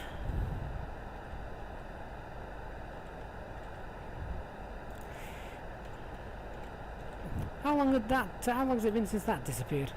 There we go. So that should be now back with you.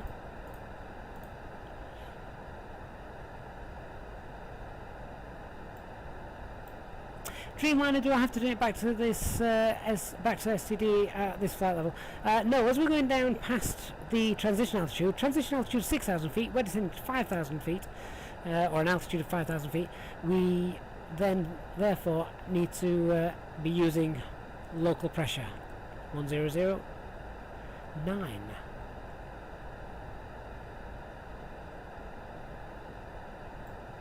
So we're going to see how well this top of descent calculator works now, aren't we?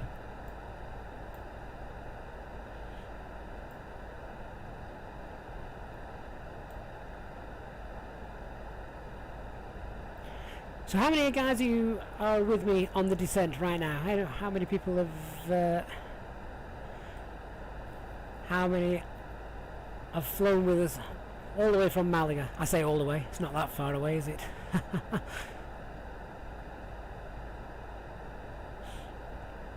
Be great to know that some of you have been following along.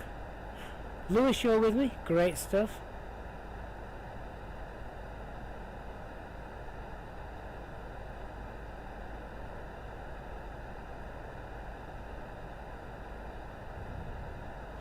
Marvin, since when is the performance page on the tablet working? Yeah, it's great to have that now there, isn't it? Oh, the rapper you played froze, so you had to leave. Ah, no. Goodmander, you're following and learning. Great stuff, that's what it's all about. J-Hog, you just started your descent. Excellent. Anthony, though, the sim was updating. Oh, good luck. Reese, you're with us as well. Just so you know, guys, as well, this is not any special version. Anyone can download this version and have the top of descent working. This is the experimental version, so anyone can go and grab that. It will also be working in the dev version. Frederick, you're already waiting at Palma.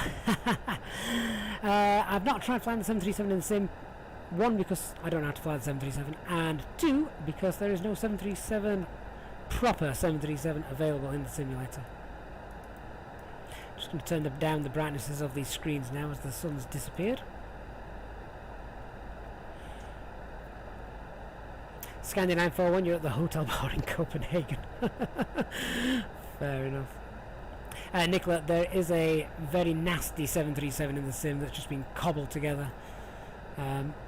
Not worth the time or the effort.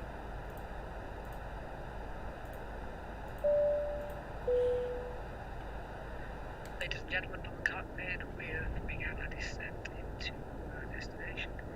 We're not expecting any air traffic control delays, so we should have you on the ground shortly. If you could now please assist the cabin crew by tightening your tray tables and having them any winter as they come around, it would be much appreciated, and make sure to fasten your seatbelts. For safety reasons, please turn off any electronic devices you have or switch airplane mode on your mobile phones. Please note the aircraft toilets will also shortly go out of use. Thank you, and we'll see you on the ground shortly. Lewis, reduce speed or not yet? Depends what your descent profile is like. Always keep an eye on things. However, we normally descend about, I can probably start to pull that back to be fair, normally descend about 270 knots for the descent. We're at 15,000 feet now, and Ibivu's about 40 miles away. So that's That seems to be working rather well, that little top of descent calculator, so that's quite nice. So we've got the weather and the landing information. The flight management guidance computer is all coded. One thing I want to double check, because there is still a bug here after the last world update. If you jump to the RadNav page, always double check that the ILS frequency has been coded in. This time it has, 110.9. That is all there. That is correct, so great to know. We would also as well talk about our missed approach. So if anything went wrong, we're basically going direct to the Juliet Oscar Alpha VOR.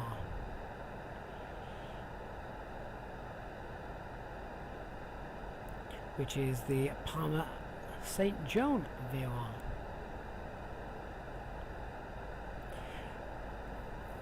Again, that is something that we'll talk through on flights where we are flying with real operations. So the landing elevation of the airport, very low, 15 feet. However, the runway is nice and long, so no auto brake is required.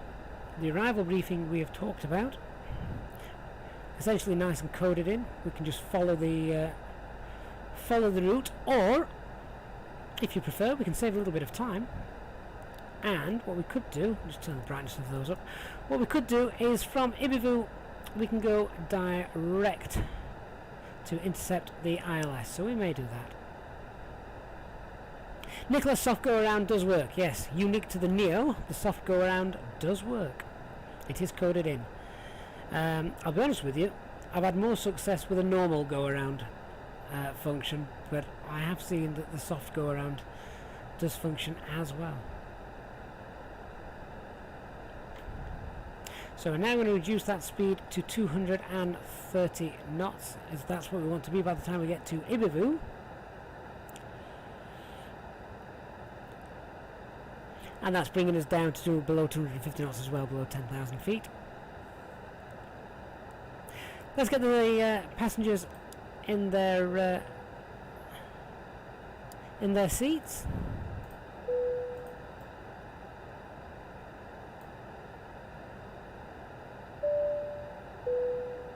Ladies and gentlemen, the captain has turned on the seatbelt sign. Please fasten your seatbelts as soon as possible. Thank you. And if you're worried about breaking the speed limit, let's get some of the air brakes involved, shall we? Let's get some spoilers out.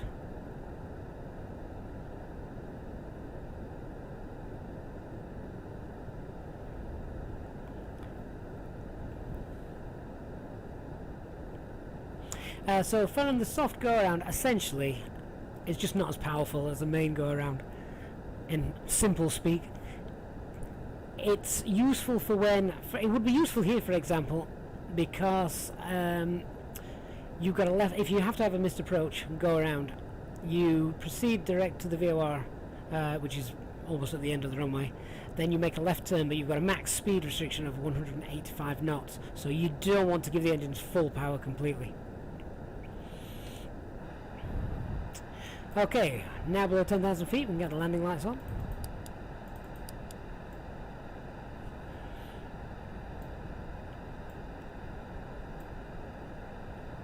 No heavy weather, so engine mode select can be normal. Cabin crew start preparing for landing. Our seatbelts are on. Let's run the approach checklist. So minimums are set to 7.4. Engine mode select, as I already said, is norm, and our electronic flight bag is stowed. So how well does that top of descent work then, guys? Look at that. We're at 8,400 feet, 20 miles from Ibivu. That is absolutely spot on, isn't it?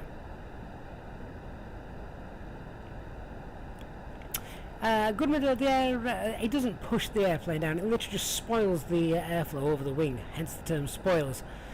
So, it slows you down, obviously it does reduce lift, but as we're descending anyway, that's okay. Ferrand, no, sadly not. You can't code the missed approach into the McDo. Of course, in the real aircraft, it is coded in the missed approach track, but sadly not. So as Nicholas just said, if it's in managed mode, it will fly the published go-around procedure. That's real world, Nicholas. It's not working yet here in the simulator.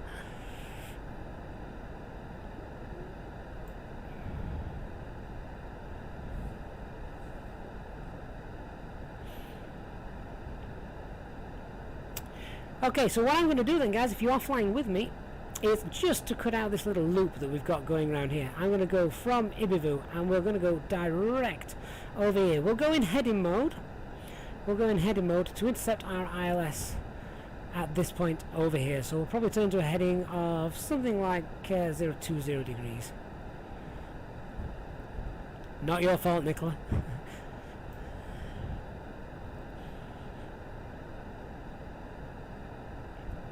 Dreamliner is the top of descent calculator version, the custom version. Yes, this is the custom that I'm flying right now. So it's great to see that that's working. Also nice to see that the V-speed plates have also come back in as well.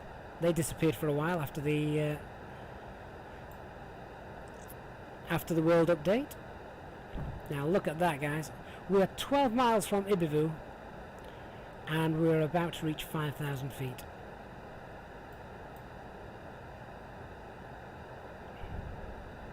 Which is great, actually. We're probably going to reach 5,000 feet, probably about 10 miles away from Ibivu, but that gives us time to reduce the speeds to the maximum speed of 230 knots. So, well done, Fly-by-Wire. They've got that absolutely bob on with the top of descent calculator.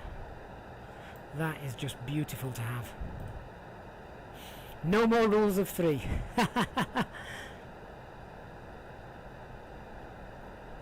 Lewis, I'll engage the localizer if I'm well below the glide slope and capturing the localizer. I'll turn the approach on if I'm about to capture the glide slope at the same time.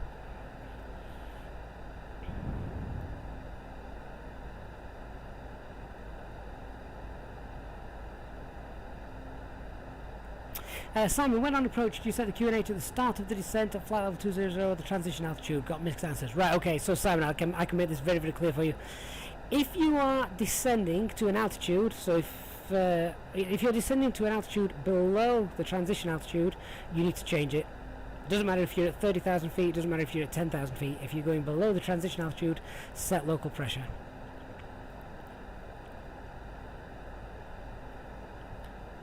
If air traffic control tell you to descend altitude rather than descend flight level, you are also at local pressure. Flight level is at standard, altitude is local pressure.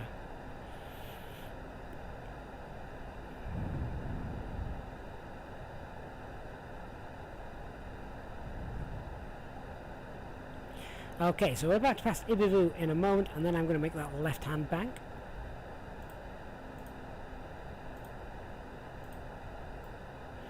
And Palmer is over there somewhere. Cabin crew. Craig, fair point. The McDo burger, only for pilots. Okay, I'm also now going to enter the approach phase, so let's go to performance, and we've just passed D, or about to pass D, the decel point. We're already in the approach phase. The aircraft has done it for us. We don't need to do that manually, so we can now engage managed mode, and we're now going to pull the heading bug and sting this entire rerouting and just going direct to this little point here so we can intercept the ILS and probably cut out about 10 minutes of flying time. With your belts fastened and your trays in the upright position. Any items should be safely stored, and remember to turn off all electronic devices until after landing. Thank you. I've got a system crash in the stream. That'd be interesting. I think that'll be coming back in a minute, guys, because there's nothing wrong at my end. That might have been a YouTube issue. Okay, yeah, that should definitely be a YouTube issue. Should be back with you now, guys. Okay, so now what I'm going to do is I'm going to go flaps 1. I'm actually going to start this descent. I'm going to go flaps 1 now and hope we don't have a massive balloon. In fact, we're a little bit high for flaps 1. Let's start to reduce to 3,000 feet.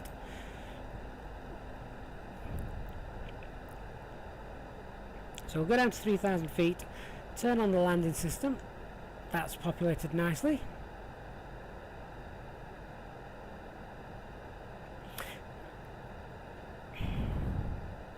So if anyone has had an issue with the stream just there, that wasn't my end, that was YouTube's. Tell the guys in the chat, hit refresh and you should be fine. There's Palma Airport, you can see coming into view over here, so that's nice to see. Let's get that descent going, shall we? Okay, so with that descent, I'm now going to go flaps 1 and hope we don't have this ballooning issue that I was just talking about that has occurred. FlyByWire say they fixed it, let's find out. So flaps 1.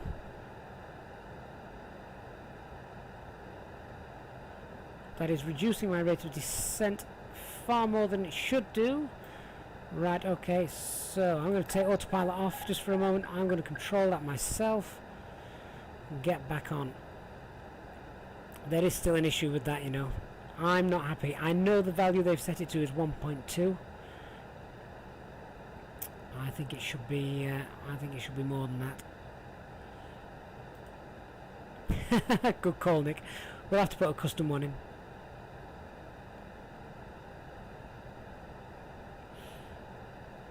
So I hope you guys are still with me.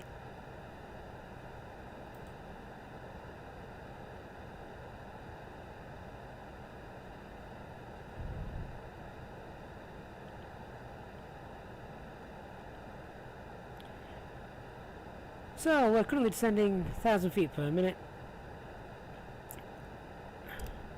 And we're not too far away now from intercepting the localizer.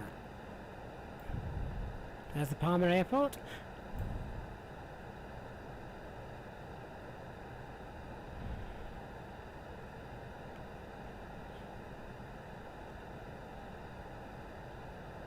So 14 miles out. And now we're just going to start and turn round to the right a little bit, just so we're not intercepting at too great an angle.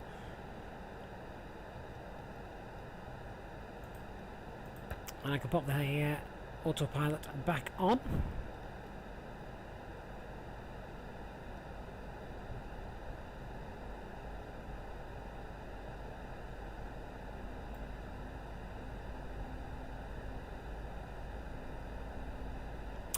Well, Nick, that is exactly right, my friend. FlyByWire say they've fixed it. They've gone to 1.2 because that was the Azobo fix, wasn't it? It was originally 2.4. Localizer's alive, so just setting that. Yeah, Azobo told them to halve it, so obviously they did. Glide slope is alive, so we can go APPR. Glide slope blue. Localizer captured. But I'm still getting that blooming effect. I don't know about you guys. Let me know if you put flaps 1 and still had the issue. User, what is LEMG? LEMG is the code for Malaga.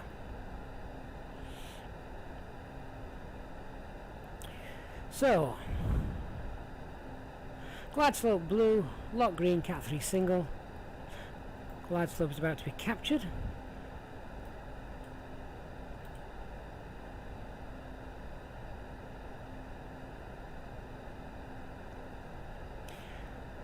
So once glide slope has been captured, we shall set missed approach altitude, which is 2,000 feet. There we go, we're on the glide slope now. 2,000 blue.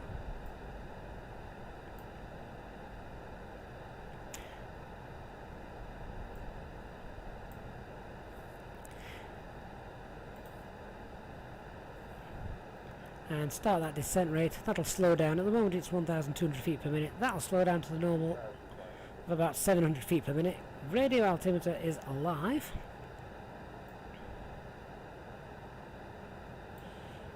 And obviously we can see the runway lights ahead of us.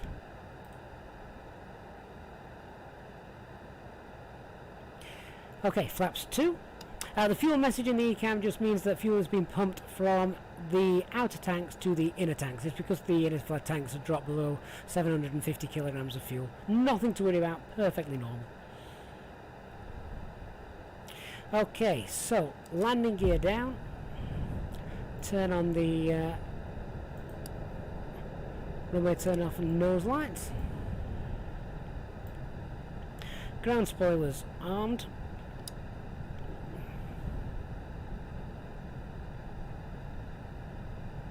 Watching that speed reduce. Ding the cabin. Cabin crew, please take your seats for landing. Thank you. Cabin crew, please take your seats. So there is a crosswind, as you can see, about 12 knots. Just waiting for that speed to reduce before we go flaps 3. Okay, speed check 135, flaps 3.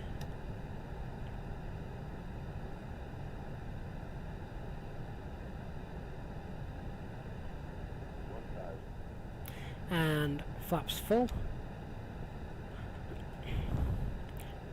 1,000 feet, landing memo, no blue, cabin secured for landing, auto thrust speed, go around altitude set, and as I just said, landing no blue. Autopilot 1 coming off, I have control.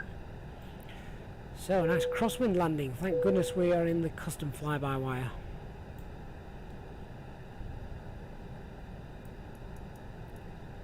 See how we get on with this then. So if you followed everything down to this point, well, now it's up to you guys to do the final part of the flight.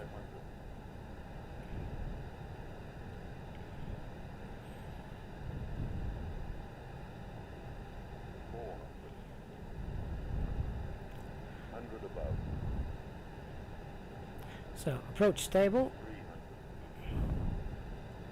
300. Minimum. continue, track that center line.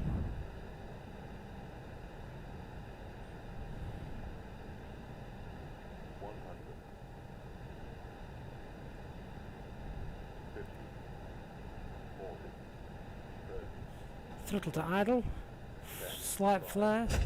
Ooh! That was a harder landing than I'd anticipated.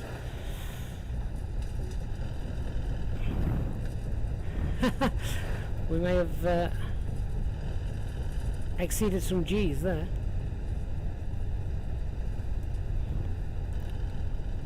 $80 knots, reverses off.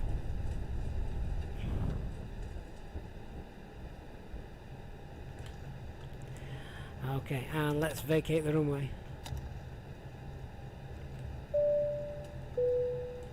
Ladies and gentlemen, welcome to Palma de Mallorca. The local time is 1910. On to November Unfortunately, 3. The temperature is currently a very cold 0 degrees Celsius, or 32 Fahrenheit, so if you have a jacket or coat, you might want to put it on before exiting the aircraft.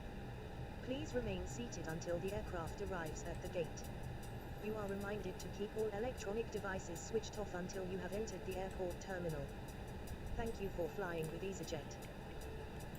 Okay, so now we're clear of the stop lines. Just pop the parking brake on, turn TCAS off, turn the weather radar off. Predictive wind shear can also come off. Start the APU, turn the landing lights off, and turn the nose lights off as well, and also the strobe lights. Oh, let's find somewhere to park, guys. Oh yeah, not had a bad landing like that for a while, have we? But never mind. Always fun when a YouTube streamer messes up. We'll get us to the gate and then we'll shut down the aircraft. If you're still with me, guys, and you're just about to depart after seeing the landing, then please do me a favour, hit the like button for the stream, and also consider subscribing to the channel as well. If anyone's wondering as well, this is the payware version of Palma Airport that we are using. Great detail in this airport.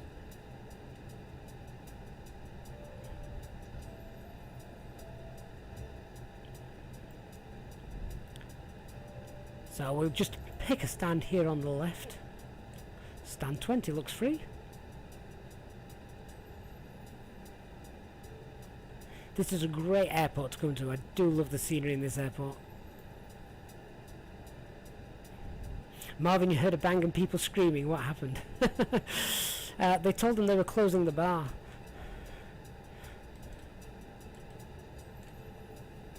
Stand 20. Marvin, in order to get the specific debrief, simply hit rewind on the stream and see what happens. To be fair, I'm going to have a look. It didn't look like it was coming down quite as hard as that. Right, so APU is running. We can now turn off the engines. Nick, thank you very much, sir. You are more than welcome. Once again, for your kind donation to the channel. Many, many thank you for that. Here's the logbook. I wish they didn't do that, you know.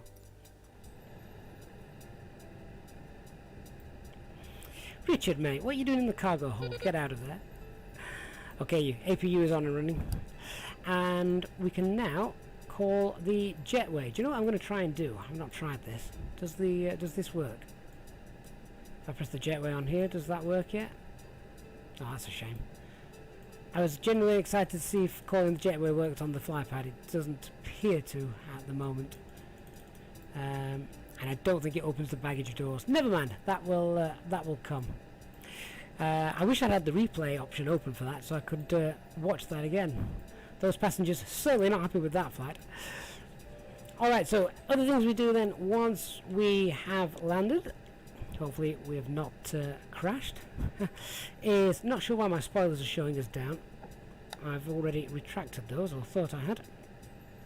Landing lights are off, all the lights are off, transponder to auto and TCAS is off, APU is already on, and we also need to turn off the push buttons on the FCU. Yeah, those off. And finally, for parking, make sure that all anti-ice and things like that is turned off. We can also turn off the seatbelt signs. And oh yeah, self-loaded cargo saying that's a rough landing. I didn't think it was as bad as that, to be honest. Over-exaggerated. Never mind. Okay, we can disarm the doors. Cabin crew, safety disarm the doors, thank you. And we can also tell, in fact, where is that jetway? We'll bring the jetway, we'll not make them walk out into the night air onto the apron. We'll call the jetway over. Here it comes. Of course, we need to stop the chrono as well. So 1 hour 15 minutes. We should have done that as we came on the block, to be fair. Check our fuel quantity. So the fuel quantity we've actually got is 2.7 in the tank. So that's well above what it said we were going to have. Let's just have a look at the wheels. Okay, this is one thing we can do now. You can check. So 105 degrees, that's fine. If they were any higher than about 150, I think it is, Nicola could confirm that, we could turn the brake fans on, because the brake fan is now working. I don't know if that will cool these down. You can hear the brake fans as well. That's working.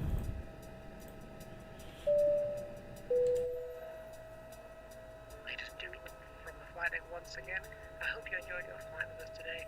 On behalf of myself, Gavin, the first officer, the cabin crew, and everybody else in the chat room, we wish you a safe and pleasant journey from the airport, and we hope to see you again soon with the EasyJet St. Pilot. Thank you for flying with us today, and we look forward to seeing you again.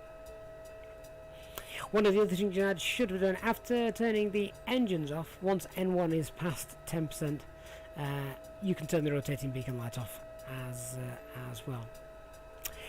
Another little nugget of information for you guys: the fly-by-wire guys are adding an option to bring back the PTU, or the barking dog as you may know it, into the flight deck. So if you're missing the woof woof sound, that will soon be brought back in as an optional extra in the McDo options, I think it is. So that's great. Right, so how many of you have landed? How many of you are still flying? Let me know quickly in the chat, and we'll disappear for the night. Tomorrow it is Mileage Monday, or Long Haul Mondays, as we call it. Mileage Mondays. If you want to join us for that, we basically take the A320 to its limits, usually a 5-6 hour flight, not in EasyJet colours. We step out of the EasyJet flight deck, so it's a different airline every week. We've now finished our delivery flight of the A320 to Australia, so it will not be a Qantas airline tomorrow. It'll be something different for a change, looking for something different. But yeah, really, once again, looking forward to having a nice long flight with you all again tomorrow. Please check out the Discord server. There's loads of great documentation on there, as well as obviously myself and a great community. For anyone that's got any questions regarding the A320 and of course Microsoft Flight Simulator, so please do consider joining that. You can find the link to that on the About page, or if Nightbot in a moment does my bidding, it will send you the link straight away. In fact, Digital, you've just done it for me. I don't know why. I've just typed Nightbot in the text box. That's not going to do anything.